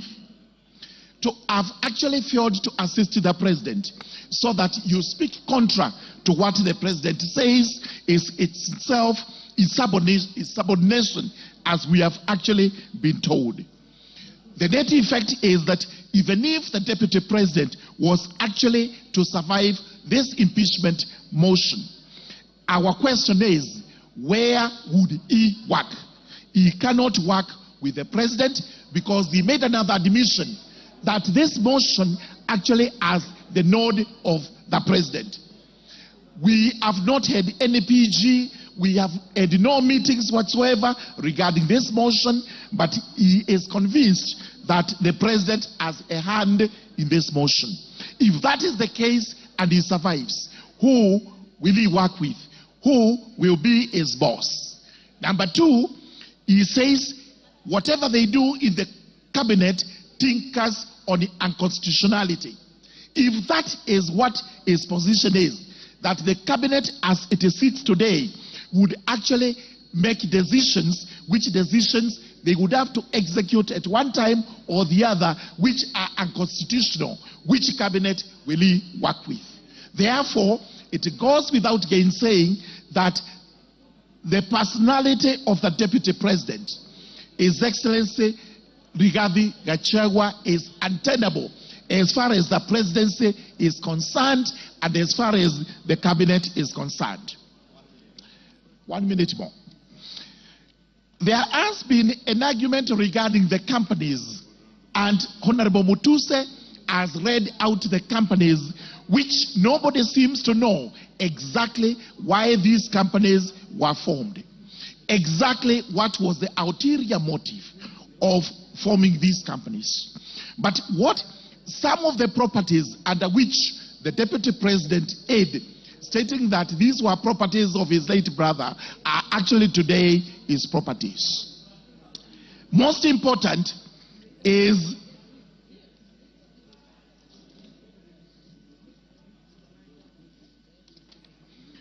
a property known as Kuruwitu Home Resort. This property was actually sold to another company known as Kuruwitu Properties Limited for Kenya shillings 250,000. A search of these companies indicate that Kuruwitu Properties Limited is owned by Vipigo Beach Resort Limited and John Y. Beach Resort Limited. And CR12 indicates that this company is actually owned in shares by Keith Ekino Rigathi, Kevin Gachagua Rigathi, the estate of the deceased James Nderitu Gachagua. As we were told, these two persons named, Keith and Kevin, are not executors of the estate of the late Nderitu Gachagua. So if they actually own this company, which owns one of the properties of the deceased, purchased at Kenya shillings 250 million, then it goes without gainsaying that in fact, the Deputy President has an explanation to give regarding this. Finally, we've been told about the press statement he made in Mombasa, and this is the evidence of insubordination. The country was on fire. The country was burning. The president actually finished or completed giving what measures he would take to restore the country. The deputy president went to Mombasa, where he gave a statement which in itself was inciting to Kenyans, casting aspersions on the government, casting aspersions on our agencies, and at the end of the day, we have also seen him casting aspersions on the judiciary, which is supposed to be an independent institution. What we are required to do as members of parliament is to prove only one ground. The rest of them may fall or may succeed. But I can assure you, out of the 11 grounds, there is cogent evidence that the deputy president has committed acts inconsistent with his office, acts which in themselves warrant this house to impeach him today as we go to the vote. As I conclude, I urge the House, let us look at the bigger picture, which is the bigger picture of Kenya as a country. What we are doing is not to try and appease one person. We are trying to do this so that the country is saved. And we have always asked the question, the second in command who does not work with the first in command and his team, of what use would that person be to the country? With those very many remarks, I do beg to support this motion. Thank you. Mishimbogo.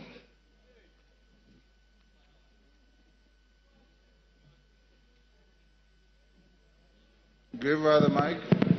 Asante sana Mheshimiwa Spika. Mheshimiwa Spika, nasimama hapa kuunga mkono hoja hii ya kumng'atua mamlakani naibu wa rais Bwana Rigathi Gachagua. Na naunga mkono kwa sababu katiba yetu kifungu 159 imetupatia sababu mwafaka za kuweza kumng'atua naibu wa rais. Na sababu ya kwanza imezungumzia kukeuka katiba. Na nikiangalia Mheshimiwa Rigathi Gachagua amekeuka katiba, haswa nikiangalia kipengele cha 10 ambacho kinazungumzia maadili ya kitaifa. Maadili ya kitaifa ikiwemo umoja, ikiwemo demokrasia, ikiwemo usawa. Mara nyingi sana amezungumzia mambo ya kwamba nchi yetu ni kama kampuni na ni ya washikadau. Na amesema ya kwamba washikadau hawa ni wale ambao tu wamepiga kura katika serikali ya Kenya Kwanza.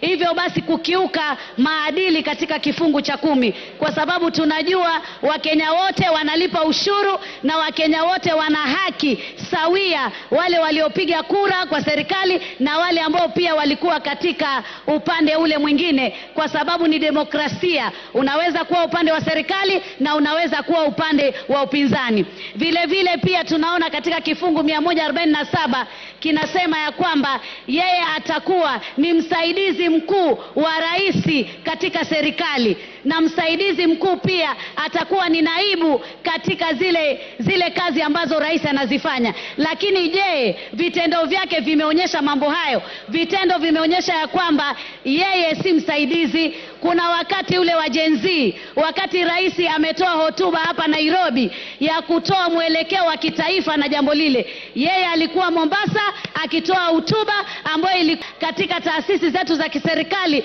na kumlaumu bwana Nurdin Haji. Kwa hivyo imeonyesha ya kwamba yeye ni kama anachukua nafasi ile ya rais, hachukui ile nafasi ya kwamba yeye ni msaidizi. Vile vile pia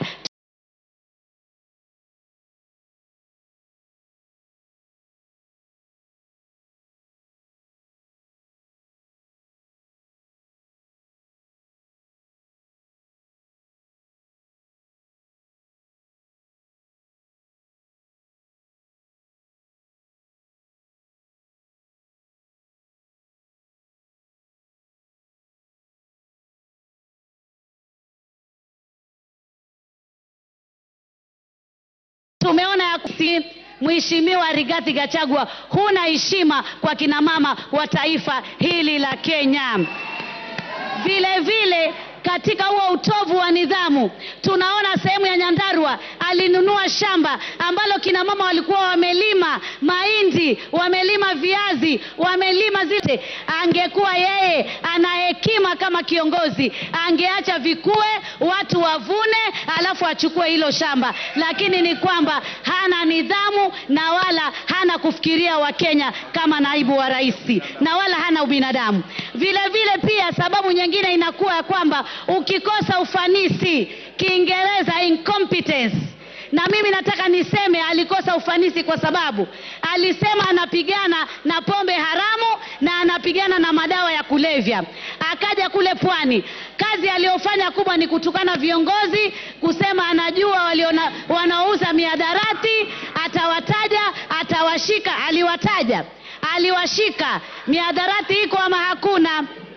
Na hii pombe haramu Nairobi, tumuulize yeye mamilioni ambayo ameyatumia kwa hiyo kazi yametupatia natija gani, yamefanya faida gani, isipokuwa kunyakua ardhi, akiandika kwa jina la mke wake ati atatengeza sehemu za kuweza kunasua vijana kwa jambo hilo.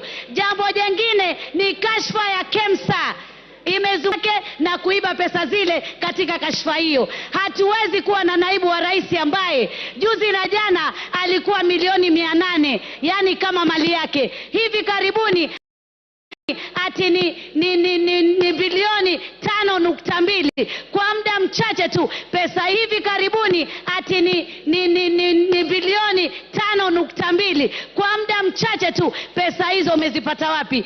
Pia umedhulumu bibi wawili wa marehemu ndugu yako aliyekuwa gavana wa Nyeri. Utakuwaje upewe flati 10 na wao wapewe 5 na ni wawili na kuna na watoto? Jamani, ni sheria gani? Tunao sheria ile ya Kiingereza.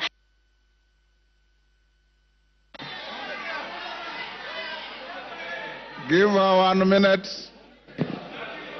Tunajua hiyo sheria imezungumzia wakati mume amekufa, yani ni mabibi na watoto ndio wanaorithi. Sasa wewe itakuwaje uchukue huo urithi wote? Mpaka hoteli umechukua, ati uliandikiwa, ati ndugu yako alikupa. Jamani, wewe kama makamu wa rais muogope Mwenyezi Mungu na ujue ya kwamba hatuko hapa sisi katika ukabila. Tukiangalia act ile ya National Cohesion Integration Act inazungumzia yoyote atakayetumia maneno ya matusi, maneno ya kutishia ili kuweza kuleta bughudha katika makabila, yeye anatakikana ashtakiwe na amefanya makosa. Rwanda juzi na jana matamshi ya kikabila yaliwatia katika vita vikali vya kikabila. Na wewe leo unataka kuleta vita katika taifa la Kenya. Tuliona molo clashes na hata wewe unasemekana ulikuwa kwa hiyo maneno. Tuliona Time up. Time up, Mishi. Faith Gitau.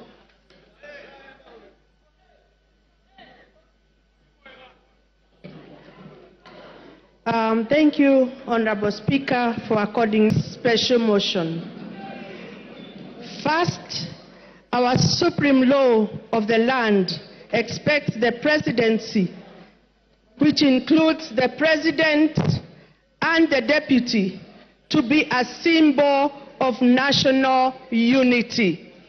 In that case, the holders of that office are expected to portray a national image as opposed to an ethnic outlook.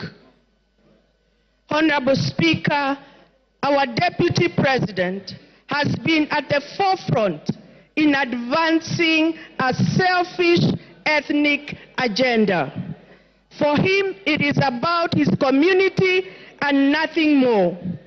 After an election, Mr. Speaker, the government has to serve both those who voted for it and those who did not.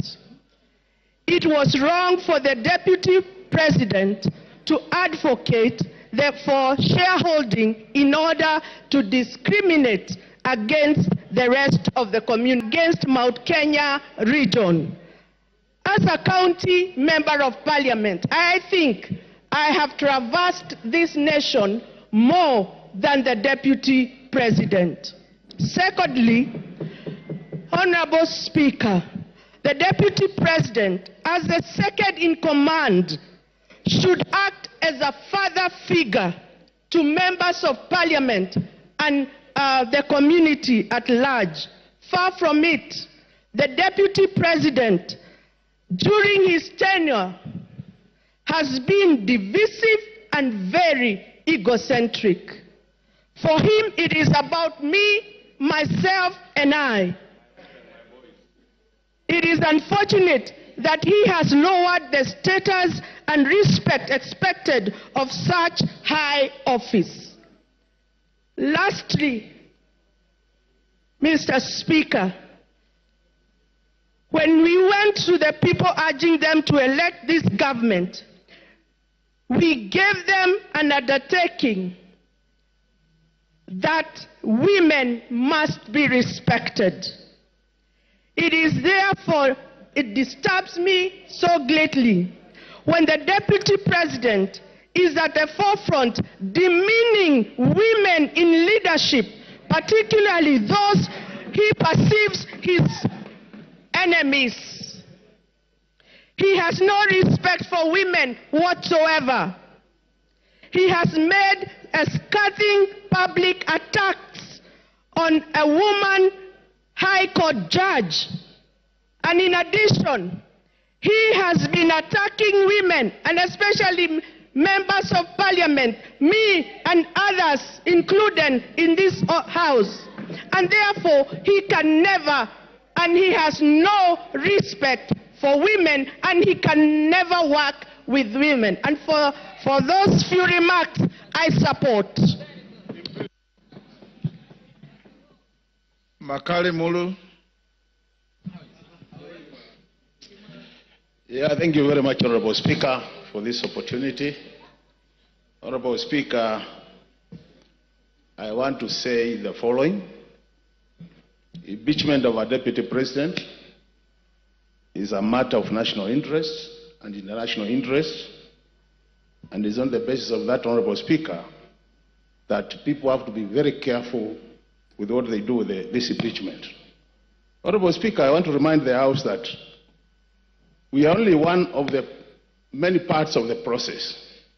This National Assembly will be making their decision. From there, we'll go to the Senate.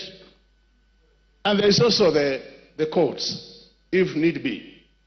And it's on the basis of that, Honorable Speaker, that we must isolate personal issues from issues which make sense to Kenyans. So that, Honorable Speaker, we don't, as a House, go for what I'll call mob justice mentality, and at the end of the day, the other stages, we lose it. Honorable Speaker, in the past, this House has been thrown under the bus because of this kind. When they go to the courts, a number of our acts of parliament have been declared unconstitutional, basically because as members, we come here and we start shouting and assuming that other people there are not watching. Honorable Speaker, what am I saying? I've listened to the grounds of this motion, this impeachment motion, and I've listened to my friend, Honorable Mutuse, making the presentation and trying to justify some of these grounds, Honorable Speaker. I want to pick a few of them and ask myself whether really they meet the expectations in terms of saying that the DP should be impeached on those grounds. The first one, Honorable Speaker, is the issue of demolitions. In this country, Honorable Speaker, when you go to our constitution, it clearly says that Kenyans have a right, they have their own rights, made a decision to carry out governance. The topmost person in terms of hierarchy is the president, is not the deputy president. So in a situation where that decision is made, and the deputy president says he doesn't support it, the question is, should you be harassing the deputy president or the president? Because the person who took the oath as the head of the executive is the president or the deputy president. So on the basis of those demolitions, Honorable Speaker, it is going to be very unfair to start saying it is the deputy president who is in supporting the president, because at the end of the day, whose decision did carry the day? That's the question. The second issue, Honorable Speaker, is the issue of shareholding. Honorable members, let's be very honest with ourselves. We are all politicians. We have been voted in. We represent constituencies. How many of you can say that you are not practicing what is being explained in this motion? How many? Let's be very honest with ourselves. Let's be very honest with ourselves that most of you, majority of you, are doing exactly what is being said in this motion. It is only that don't say it publicly. That's the truth of the matter, Honorable Speaker. Honorable Speaker. Yes, Makali Molo, there's a point of order. Yeah, I have no problem, Honorable Speaker. Yeah. I hope I'll be saving my time. Mr. Speaker, on a point of order, my name is Steve Mogaka from West Mogrango. Is the member on the floor in order to speak about what I practice? What does he know about what I practice? Can he restrict himself to what he does and not start throwing aspersions on members of parliament as if he is in their minds and he is in their practices? He is not. Is he not out of order? Yes, Makali. Honorable Speaker, I really don't see any point of order there. I ignore and proceed. Honorable Speaker, the issue of the judicial officer who is being accused as one of the grounds for this. Honorable Speaker. Order, Makali. And Honorable Speaker. There's another point of order here. Point of order. Take your seat. Yeah. Give Farah the mic. Mr. Speaker, is the Honorable Makali, somebody I have a lot of respect for. In order to compare a member of parliament who represents a constituency and the functions of that member and somebody who is the deputy president of the Republic of Kenya who represents the four corners of this country, and say that because the members of parliament go and develop, my presumption is that he thinks the CDF funds for one constituency cannot be taken to another constituency. But that's a different thing when it comes to national resources and the deputy president of the Republic of Kenya. Makali, wind up, your time is up. You know, Honorable Speaker, I have this honor just to drive me to not to say what I wanted to say, Honorable Speaker. I can see a very deliberate move to curtail me from saying what I want to say. Do you want Honorable Speaker, Honorable Speaker, you know the thing is, Honorable Speaker, and Honorable Speaker, you need to protect me on a serious. You have been protecting everybody who has spoken. Unless also, Honorable Speaker, you're on the same side of those who are supporting. Because on a serious, Honorable Speaker, I don't think it's fair. You have been protecting everybody else. You can't protect. Order, Honorable Makali Mulu. Order, Honorable Makali Mulu. You've been sitting here since we started. Order, Makali. Not a single previous speaker attracted a single point of order. If any came, the Speaker will allow it. Not a single person raised a point of order. In fact, I'm being gracious by asking you, Nimrod Mbai wants to inform you, do you want this information? If you don't want it, you go on. But for you, order Makali Mulu. You know, when you lose your cool, you also lose the argument. So just be composed, say your bit. The Speaker has no dog space to somebody else. And any member who wants to stand on a point of order, it's within your standing orders. He has said he doesn't want your information. Go on. You know, Honorable Speaker, with all due respect, people have been making their contribution here since morning. Nobody has been shouting point of order. So, and it's my democratic position to oppose the motion. Order. Honorable Speaker. Go on. Honorable Speaker, I've been elected by the people of Kitui Central to come to this house 3 times. And nobody can assume that I cannot make my contribution. Honorable Speaker, I've been saying, on the matter of judicial officer.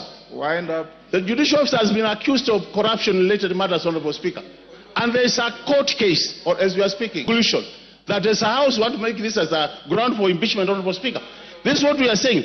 There is separation of power, Honorable Speaker, and we should respect that. Telling Honorable Speaker, the India of officers has been called by the DP. Just called. How many of us here since morning have been called by the President? How many of us here since morning have been called by the Deputy President? Pleading with us to either support as a House. And that's why I'm saying, Honorable Speaker, from where we are seated as a House, you go for mob justice mentality, you lose it at the top there, you are trying to reduce the credibility of this House to the lowest level. I know we are already low. I wish we should not reduce it further than where we are, Honorable Speaker. Let's go for strong grounds for opposition of this motion. Honorable Speaker, this country has much more serious issues than what we are discussing. Your time is up. Order. I will now order. Take your seat. Order. Robert Mbai. Boy. Order, Robert Mboy. Give him 1 minute to finish. Yeah, Honorable Speaker. So I was saying, Honorable Speaker, Kenyans have said that Kitui Central in particular has said, kufa makanga, kufa ndereva, kufa mechanic. Because Kenyans are more serious issues. And when they die, we want a new renewal of this country, Honorable Speaker. This idea of mob justice, we are not going to allow in this country. Kenyans have more serious things. Public participation report.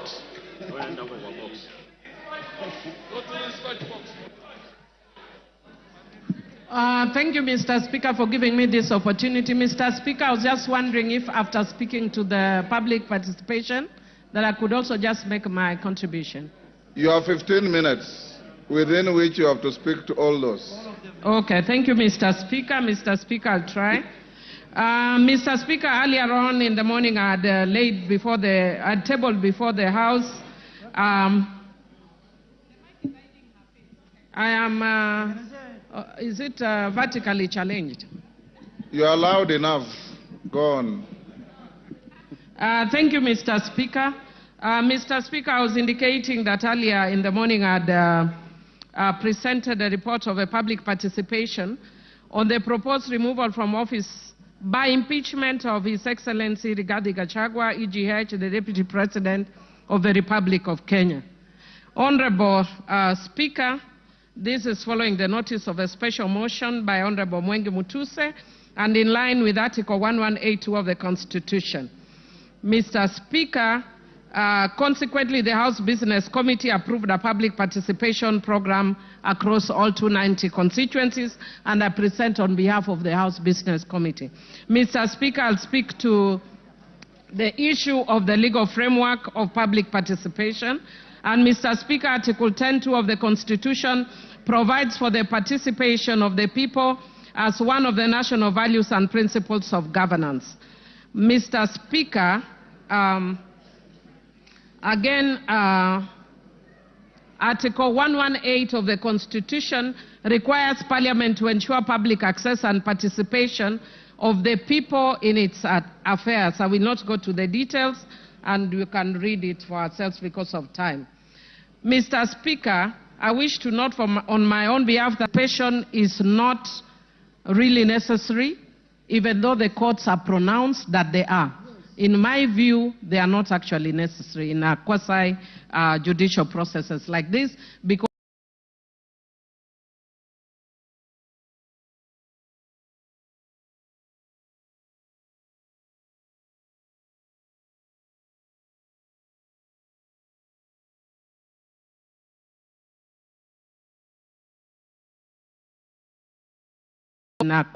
like this by the need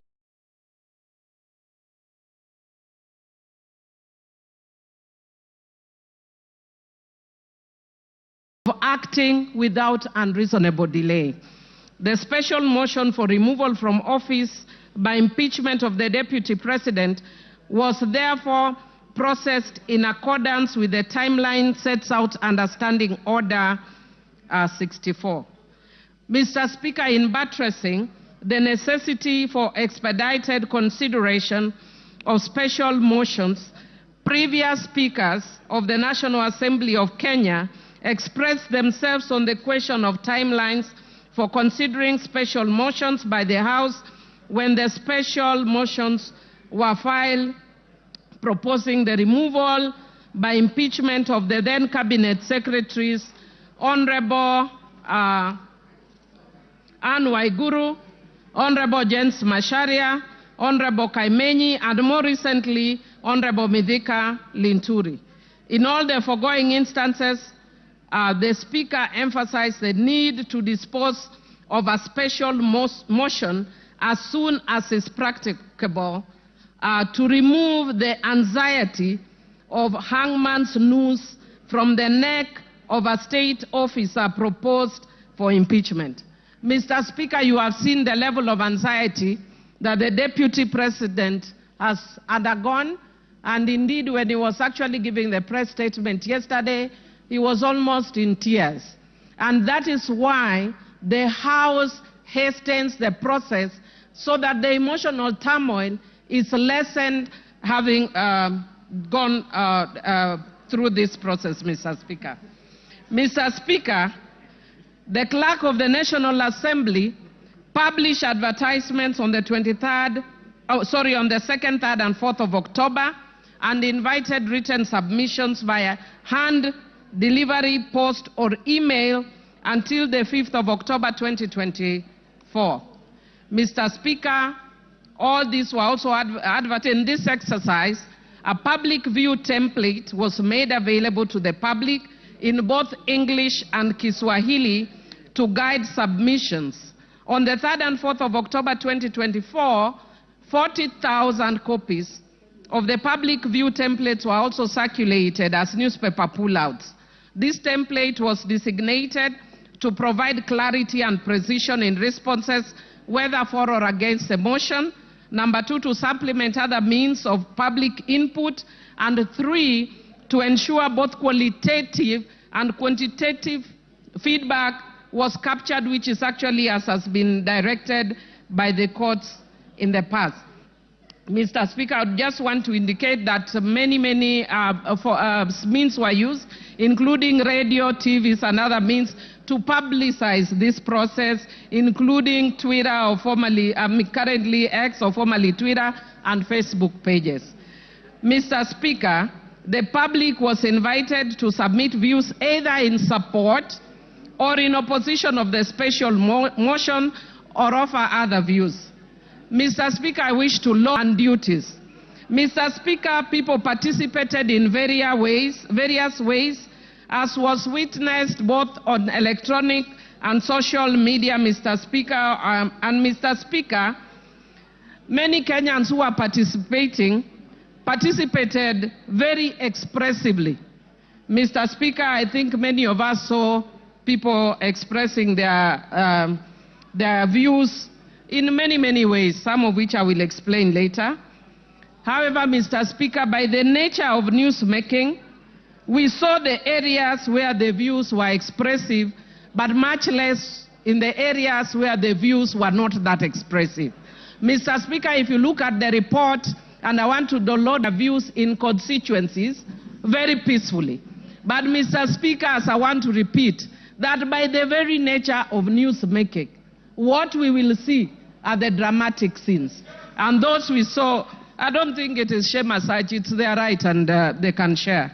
Mr. Speaker, I wish that over 200,000 responses were received, of which 65.1% supported the motion, while 33.81% opposed the motion, and 1.09% offered neutral or other alternative views.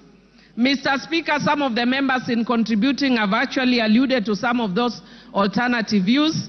I've heard the Speaker right before me talking about the issue that Kenya has very many pressing issues. Mr. Speaker, indeed it is true, Kenya has many pressing issues, and as a House, we are already seized of those issues and are indeed already dealing with some of those issues. One of those issues that the Parliament has raised is the issue of education, the education system, and we have called the CS for education more than 2 times.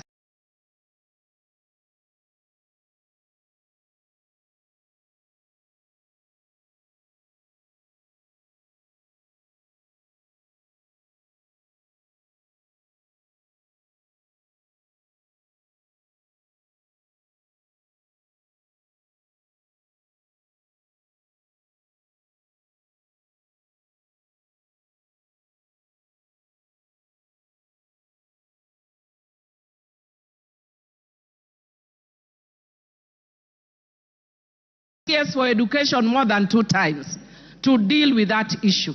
Again, on the health issue, we have also invited the CS for health amongst other officials. So indeed the House can chew and walk at the same time.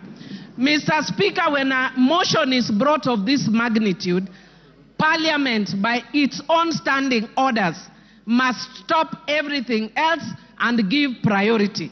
All its business on why Parliament stopped all its... Mr. Speaker, I wish to indicate that given that this is a very special public participation process, a first of its kind, Mr. Speaker, since the Constitution was promulgated, there were some challenges, but which did not affect the overall product of public participation.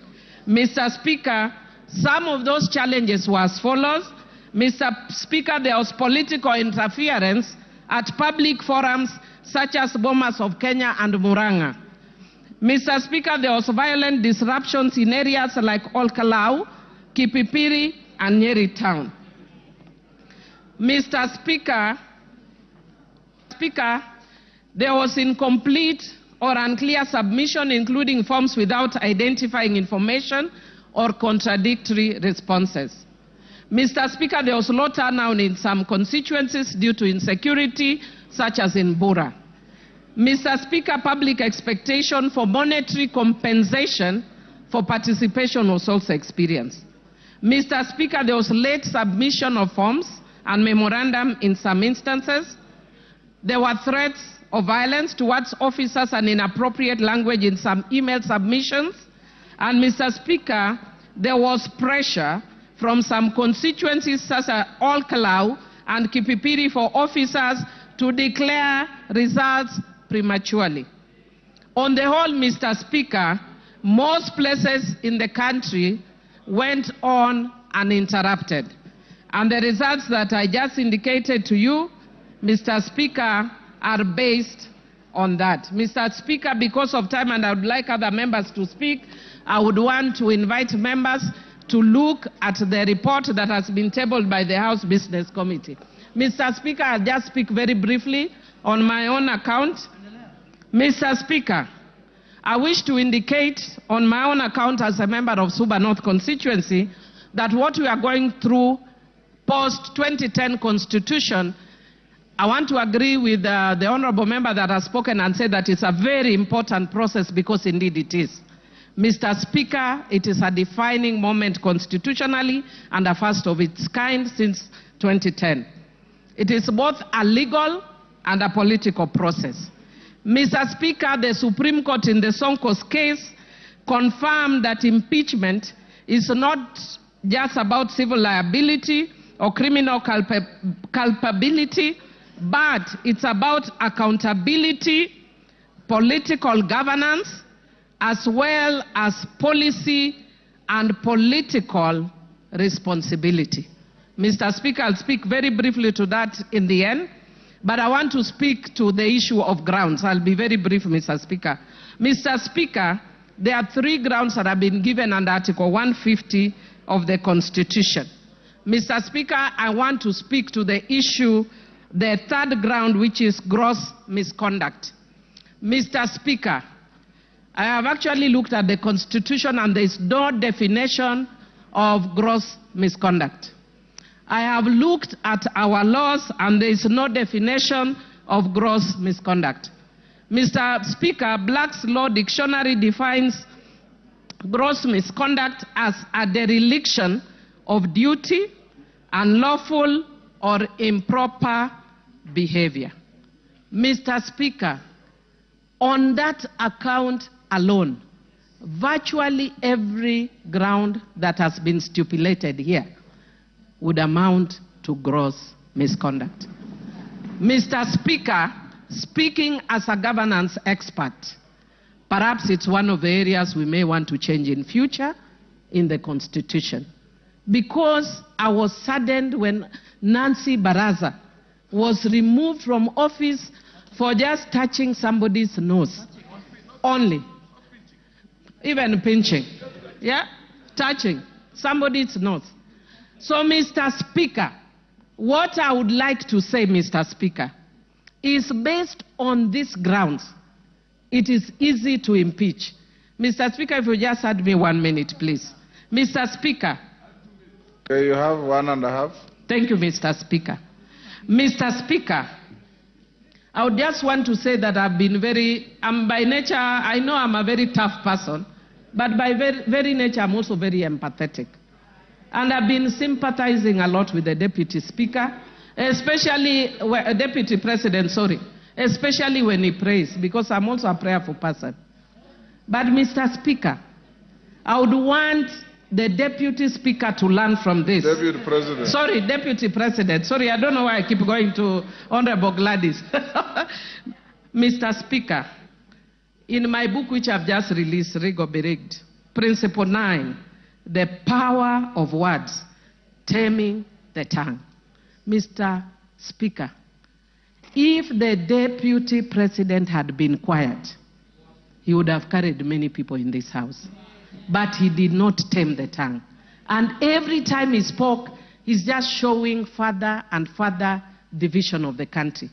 And I feel sad as a country that many people, even my friends, because I have many friends in central Kenya, who are calling me, are not calling me from a governance perspective. They are telling me, please save us Mount Kenya. Mr. Speaker, when will we ever reach a point as a country when we look at governance issues and not ethnic parochial issues that have divided the country for a long time, Mr. Speaker? Mr. Speaker, I do empathize with the Deputy President, and I wish the hand he extended to the President, he had done it much earlier.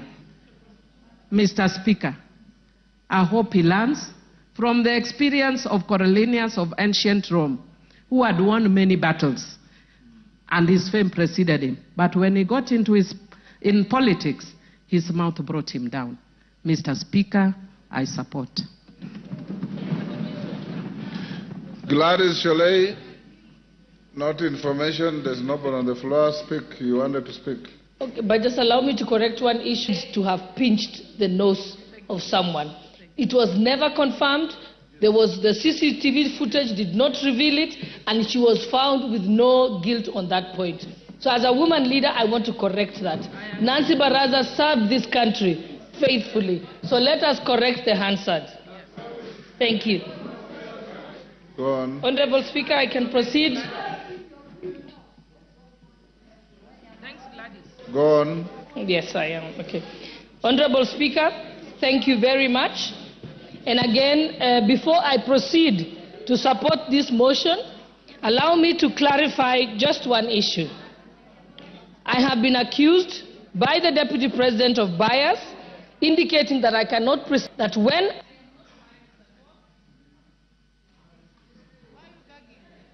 Okay, thank you. I want to confirm that I'm not biased at all. When I made the statements that I did make, I made them as Member of Parliament for Uasin Gishu County and not as a Deputy Speaker sitting on the Speaker's chair. You can only accuse me of bias if I make those statements from the Speaker's chair. I am first a Member of Parliament before I am Deputy Speaker. If the law contemplated a situation where I am gagged as Deputy Speaker, I would have been expected then by that law to resign like the substantive Speaker does in that case.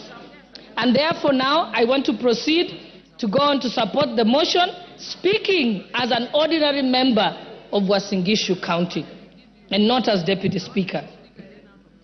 I have a few points to point out. The Deputy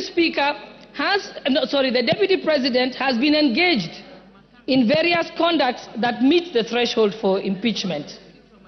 One, on numerous occasions, he has insisted that Kenya is a company of shares, and this is contrary to the Constitution, Article 10, and also our national values. I also want to bring attention of the House that he has contravened his oath of allegiance.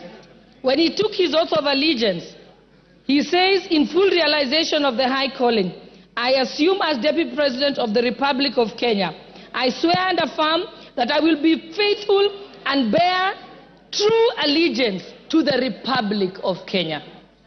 The oath of allegiance does not mention Murima, it does not mention Mount Kenya. He bears allegiance to the Republic of Kenya, not to his wife and not to his sons.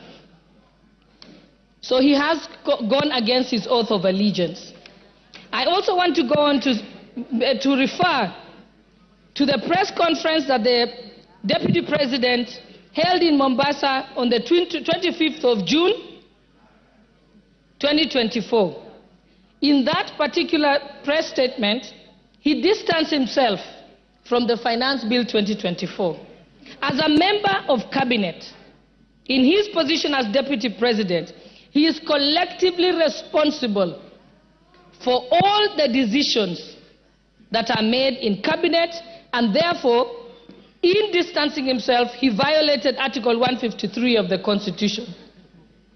The Finance Bill, as we know, is the overarching legislative document that underpins the revenue-raising measures for the executive in order to achieve its programs. If the Deputy President did not agree with the decision of Cabinet on the Finance Bill, he ought to have held his peace and his tongue or resigned as a member of the Cabinet. There is no two ways about it. And furthermore, by the mere fact of holding a presser at a time when the country was in crisis, when the President has addressed the nation, he went on to have his own one-man show of a presser. That is the greatest definition of gross misconduct. It is pure insubordination. No one can do that. It is unthinkable for a principal assistant to contradict the principal. If you want to contradict the principal, you resign your position and go and contradict them from outside. Thirdly, the Deputy President also distanced himself from the activities of the Nairobi Rivers Commission and claims that the activities were undertaken contrary to the law. The work of the Commission was again endorsed by Cabinet. The government followed laid down laws regarding eviction and resettlement of members of the public. The Deputy President living by the riparian zone, and in this year people had actually died. And in order to prevent further deaths in future, Cabinet in its wisdom decided to relocate the members of the public. And again, he again failed to take collective responsibility with Cabinet, did not Cabinet. Furthermore, he has taken an oath of secrecy and therefore cannot publicly divulge what was decided in cabinet. Again, there he has contravened the law. 4, during the press conference in Mombasa on the 25th of June 2024, the Deputy President accused the Director General of NIS of providing faulty intelligence and firing some senior officers. As a state officer, and most importantly, as a member of the National Security Council, under Article 240, the members of the National Security Council, at Clause 2B, the Deputy President is a member. He then cannot discuss intelligence briefs that come to his knowledge during the proceedings of the National Security Council. Again, with that, he has gone against the Official Secrets Act and his oath of secrecy.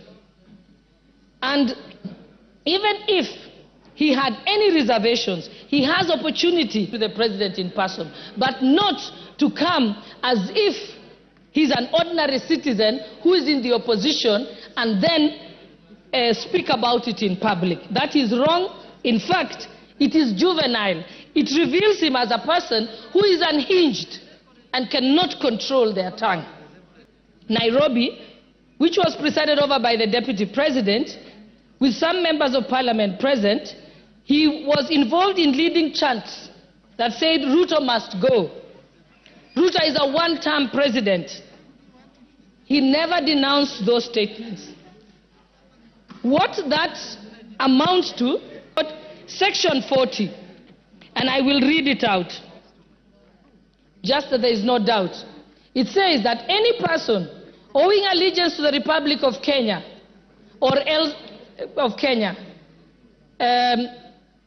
if they compass, imagine, with the intention of the death, the maiming, the wounding, the imprisonment, or restraint of the President, is guilty of treason. So Rigathi Gachagua is guilty of treason. And it also amounts to gross misconduct. So the Deputy President cannot therefore expect to remain in his office as Deputy President when his party, to efforts to remove the President, to undermine the President, and to campaign against the President. His tenure as a principal assistant is not tenable by any interpretation or meaning.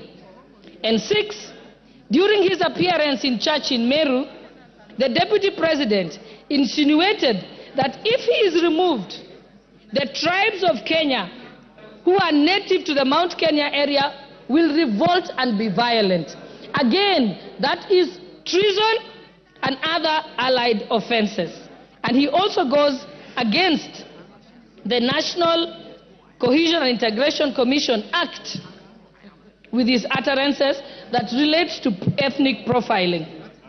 And even as late as yesterday, if I had any doubt in my mind that Rigathi Gachagua must be impeached and removed from office as Deputy President of the Republic of Kenya, he made it very, very clear yesterday.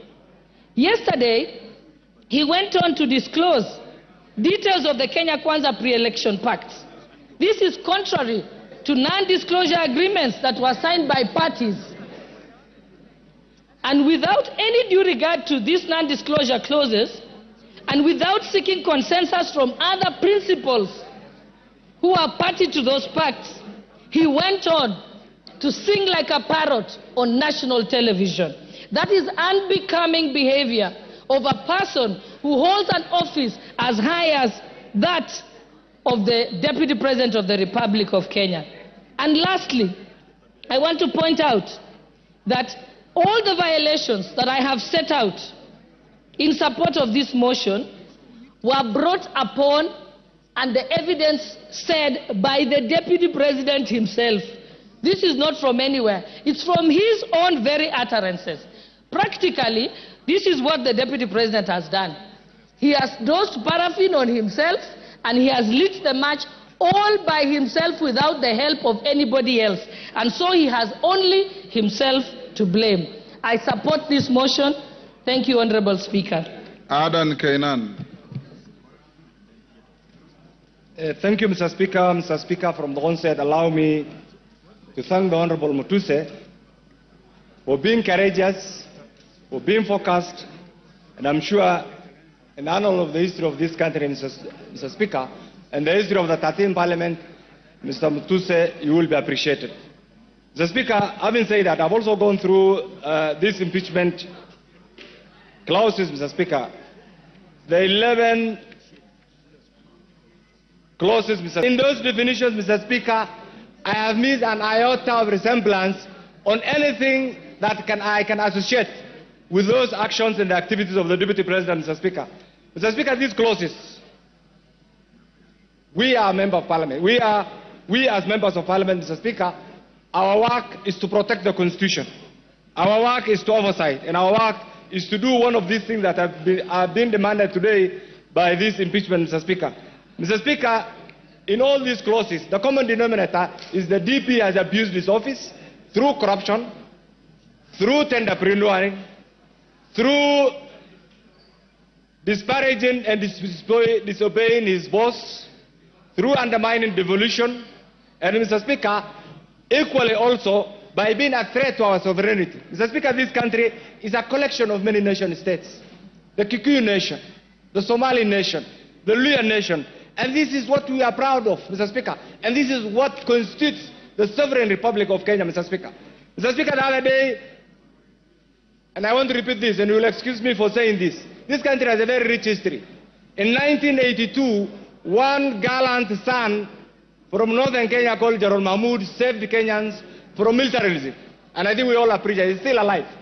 Mr. Speaker, in 2007, another general by the name General Muhammad Ali saved the Kenyans from the effects of the socio-political turmoil of 2007. And Mr. Speaker, the post-election violence.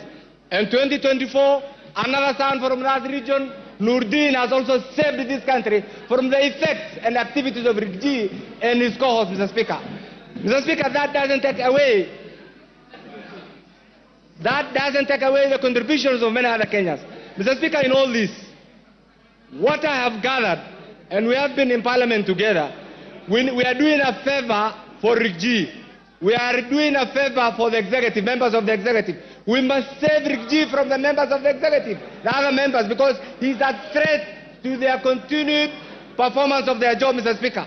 We must also save Rigathi from the members of the judiciary, because he attacks them, Mr. Speaker. We must also save Rigathi from the 47 tribes, Mr. Speaker, because he keeps on attacking them. Mr. Speaker, we must also save Rigathi from the remnants of Mau Mau, because he keeps on abusing their name, Mr. Speaker. We must save Rigathi, Mr. Speaker, because he abuses our ladies, Mr. Speaker. Mr. Speaker, we must also save Rigathi from the people of Mount Kenya, because he abuses their names and he wants to have them collide with other Kenyans, Mr. Speaker. Mr. Speaker, isolate them, Mr. Speaker. And finally, on that aspect, we must save himself, because last night, when I watched that teleprompter-driven press conference, Mr. Speaker, one thing that came to my mind is he was incriminating himself, Mr. Speaker. Mr. Speaker, in all this, we have a president who has applied all his gingerly approach in managing the affairs of this nation, Mr. Speaker. And Mr. Speaker, what is coming to mind is we have a DP who in every statement that he utters abuses, uses the Constitution wrongly, threatens, and demeans everybody. And it's because of this, Mr. Speaker, that we as a parliament, we must go in history and support this impeachment, Mr. Speaker. Mr. Speaker, finally, you have ruled on this, and I don't want my colleagues here actually to be threatened. What you are doing is right. It is within your legislative right, Mr. Speaker, for those of us who have elected to support this by appending our signatures, should also be available to vote today in our numbers to impeach Rigathi, and by doing that, we'll be saving Kenya. I support, Mr. Speaker. John Makali.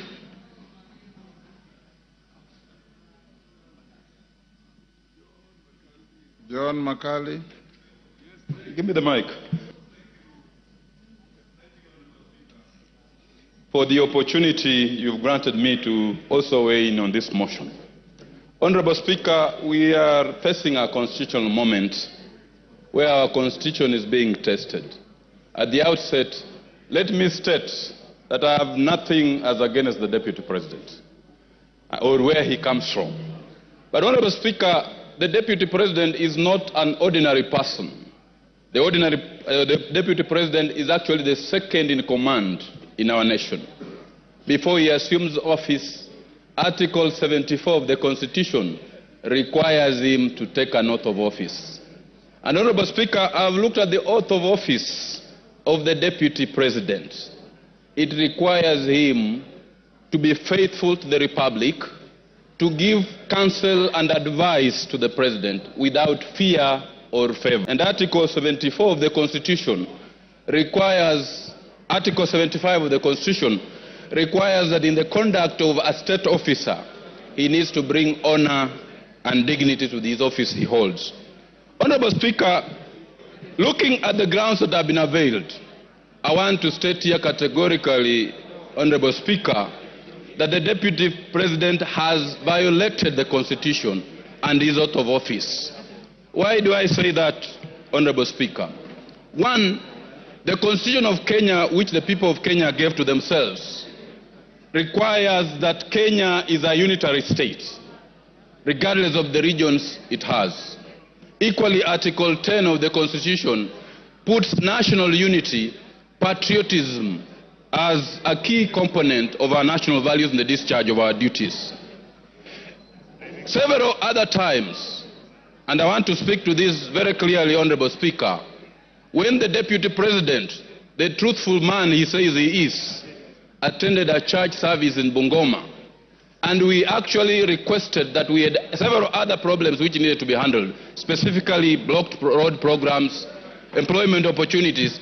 The Deputy President, the truthful man that he is,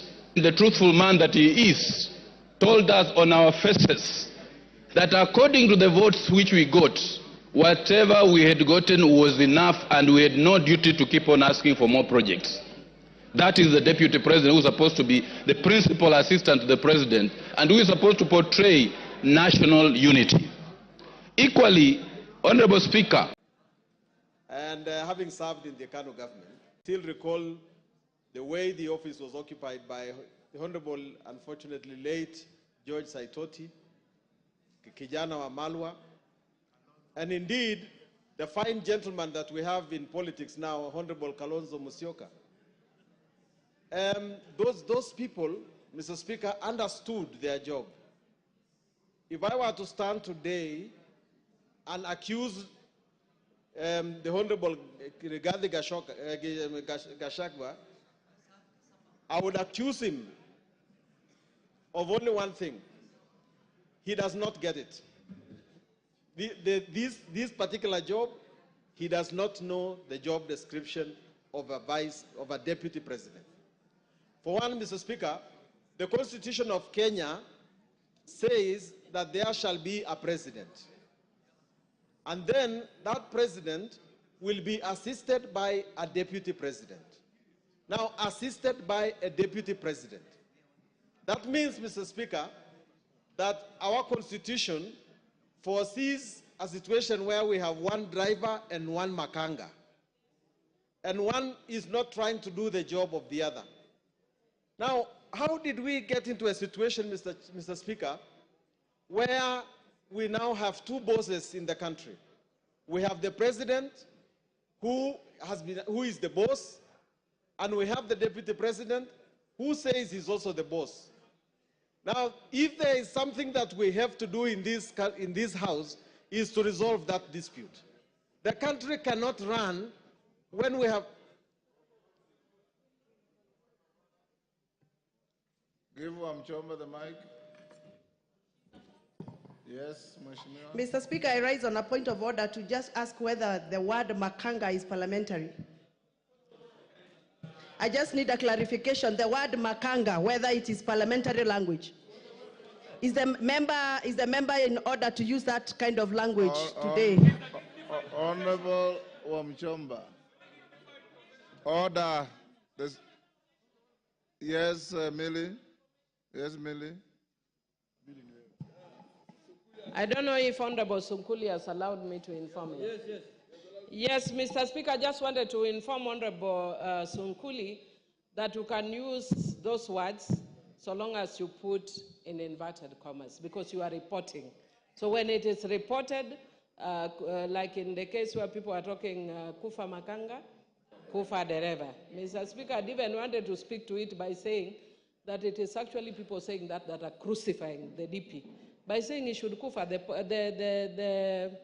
the motion here is on the, in quote, Makanga. It's not on the Dereva. So people want to bring the motion on the Dereva in quotes, can bring, but the one we are dealing with now is on Makanga.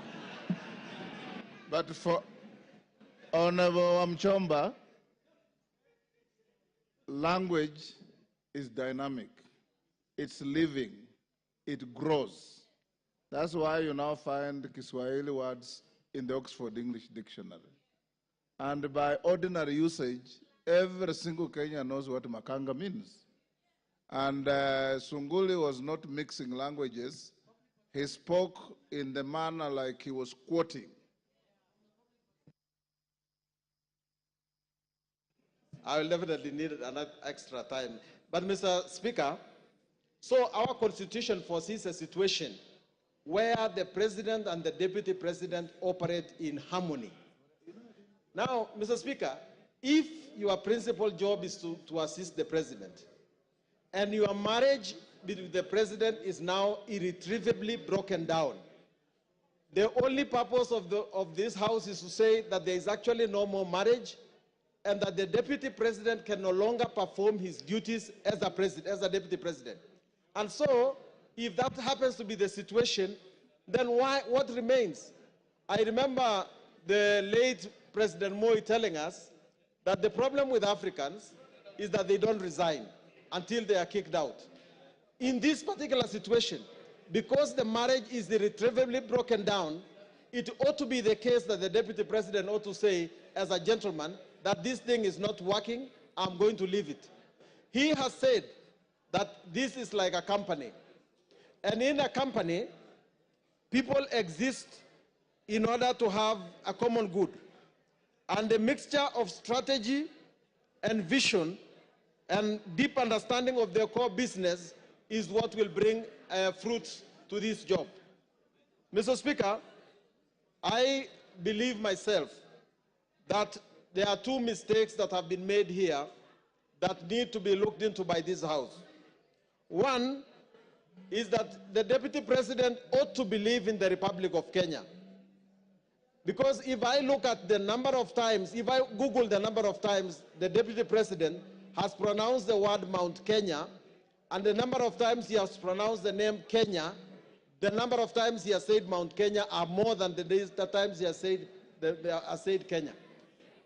A person who takes the oath to be the Deputy President of Kenya must be a person who pronounces the words Kenya more than the one person who pronounces the words of his region. Patriotism.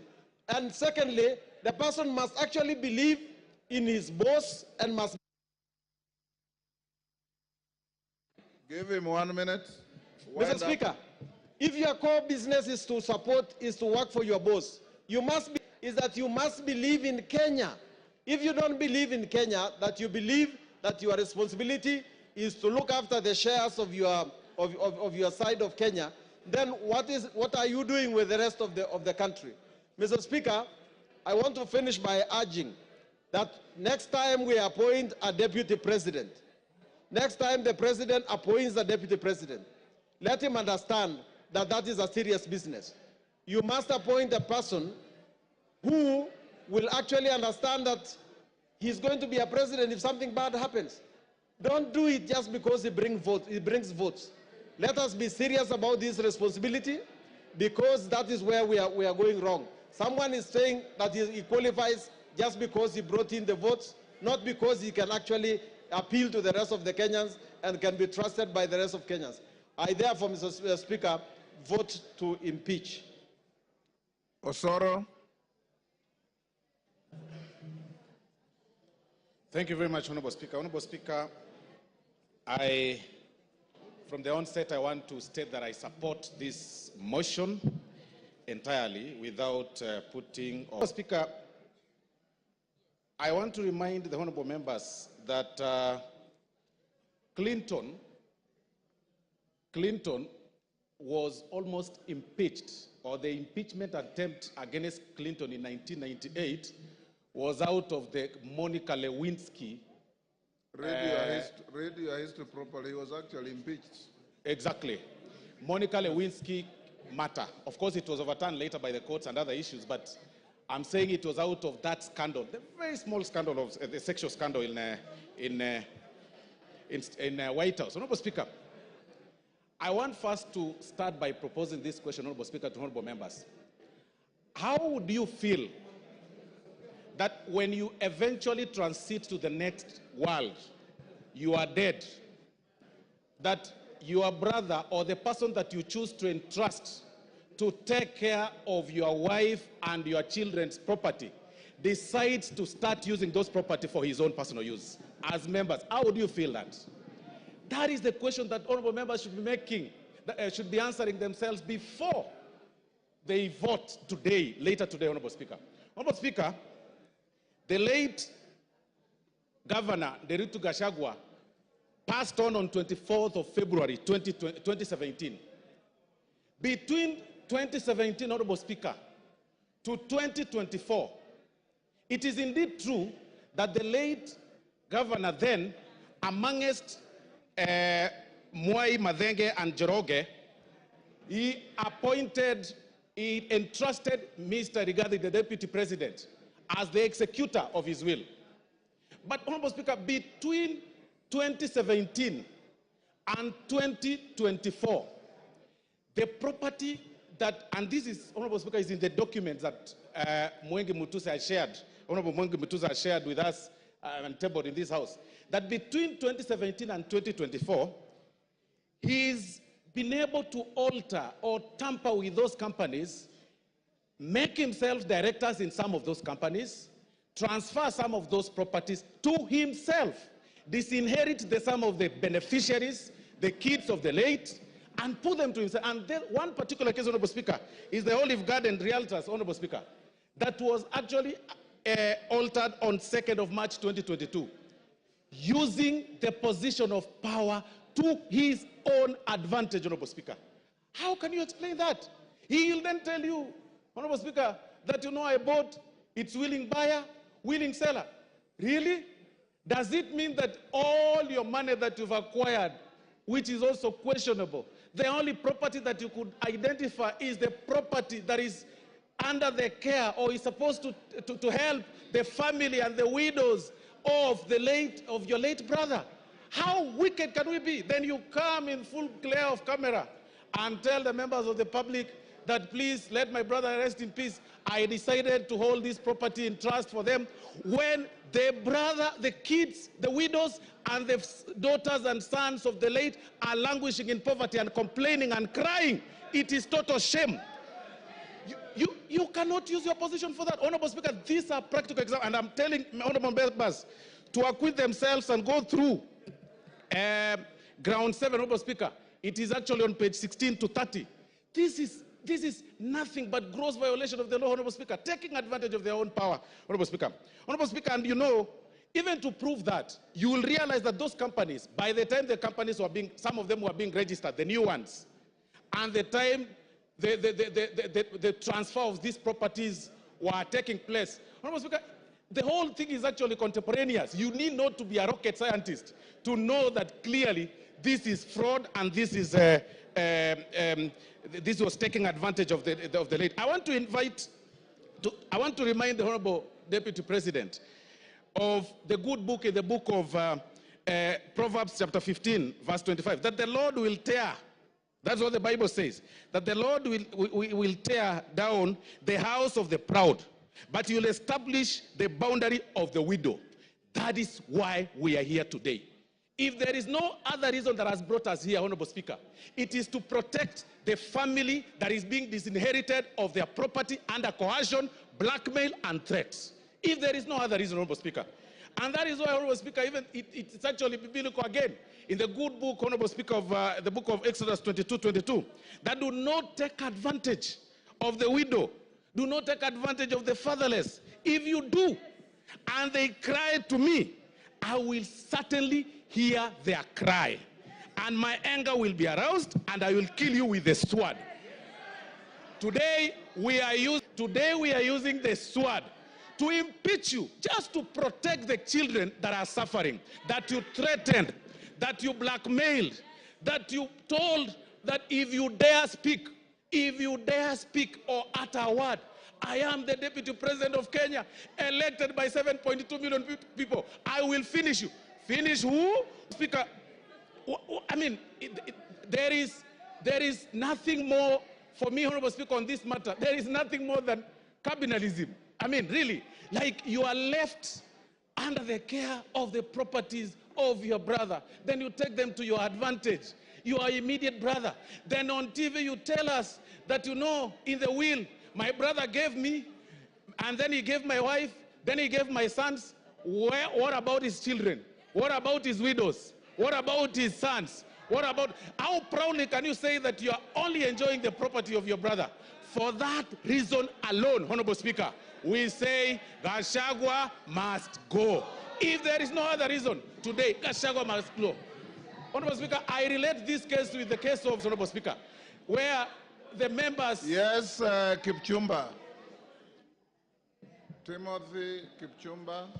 Honorable Speaker, I rise pursuant to Standing Order number 91 on the issue of statement of facts. Honorable Speaker, is it in order for the Honorable Soro to claim that the Honorable Rigathi Gachagua disinherited the wife of the late brother? Honorable Speaker, can he table the facts before this House that he disinherited? Honorable Kipchumba. Order, Osoro. Honorable Kipchumba. Those are the facts that the move of the motion placed on the table. Honorable Speaker, I'll refer the honorable member to pages 16 to 30 of this very motion that was tabled in this House, Honorable Speaker. And these are facts. And I've also said that, Honorable Speaker, on this particular matter, the threshold is on the 2/3, and we're also working on the balance of probability. We are looking at this matter on how the facts relate or place themselves on the table from the transfer of the properties and also the registration of the companies. I mean, it is clear, the facts are contemporaneous. Nobody, unless you don't need to be a rocket scientist to identify this whole thing, Honorable Speaker. And that is why, Honorable Speaker, for this reason, for this very reason, Honorable Speaker, I want to say that I support the impeachment. Please, let's make it early. Even if it is 6, Rigathi Gachagua must go. TJ Kajwang will be the last for the morning. Mr. Speaker, just confirm to me that I can see that there is 1 minute to the hour. Thank you very much. Mr. Speaker, I rise for a very simple reason, that if there is any member who came in this chamber believing that we or the members are going to impeach the Deputy President without reason, they can listen to us and we can give them the reasons why we stand noonday to make this presentation. First of all,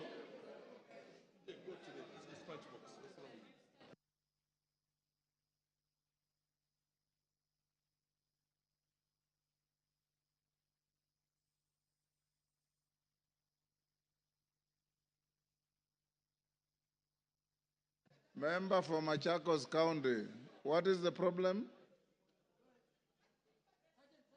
The Speaker has no way of knowing who is descending. Yes. Go on, Kajwang. Yes.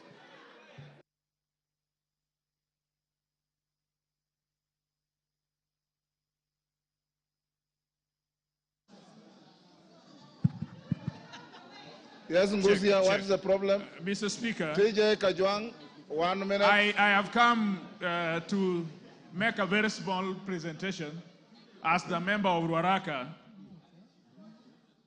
First of all, having seen that the motion has been signed by 291 members, this House, single constituencies are 290. If 291 have signed and will vote, Gachagua must go. Number two, we have not come here to vilify anybody. We have come here with facts, we have come here with evidence, and we have come here with a law. My son and my daughter, if he qualifies and if he's eligible, will get employment, will do business, will walk proud and tall, not because he comes from Waondo village in Nyanza, but because she or he is eligible. This politics of everybody must come from Mount Kenya. Mount Kenya. Usiguze mlima. Usiguze milima. We must show, Mr. Speaker, that this country is for us all. We must show, Mr. Speaker, that there are no people who are entitled more than the others. That there are people who fought for Mau Mau more than the others. Or that there are people who are more populated than others. And so this idea that they work for Kenya Kwanza government and that they must eat, it is their time to eat. This deputy president his mentality is that he got votes for President Ruto, and so it is his time to eat. For that reason only, I would vote, because I want a situation after we are through with elections, everybody, including me, is served, because I pay taxes like. For the deputy speaker to go to... Wamjomba. There's a point of order. Mr. Speaker, is the member on the floor? Which order? Mr. Speaker, I'm addressing Mr. Speaker. You are not the Speaker. I am addressing Mr. Speaker. Stop heckling. You are not the Speaker. I'm addressing the Speaker. Go ahead. Mr. Speaker, is the member Honorable Kajiang on order? Can have any gadget to measure mentality? Is that a fact? Can you prove? Can you prove that there is a mentality? Which gadget do you use to measure mentality? Go on. Check. Mr. Speaker, first of all, pronounce my name properly. I'm not Gachagua. I am Kajuang, not Kanjuang. Number two, Mr. Speaker, this is a problem. Everybody, I heard them call it Raira, Kanjuang. They do. Some of you must learn that we are in a country for everybody. Nobody is powerful than the other. Nobody comes from a section of community. Today we will show that this country is for everybody. Mr. Speaker, there must be hygiene in leadership. There must be hygiene. You cannot trade with government, and you are the deputy speaker, deputy president. Sorry. You cannot trade with government, and then you are the deputy president. Stop trading with government, so that you only have one work, which is an elected member of this house.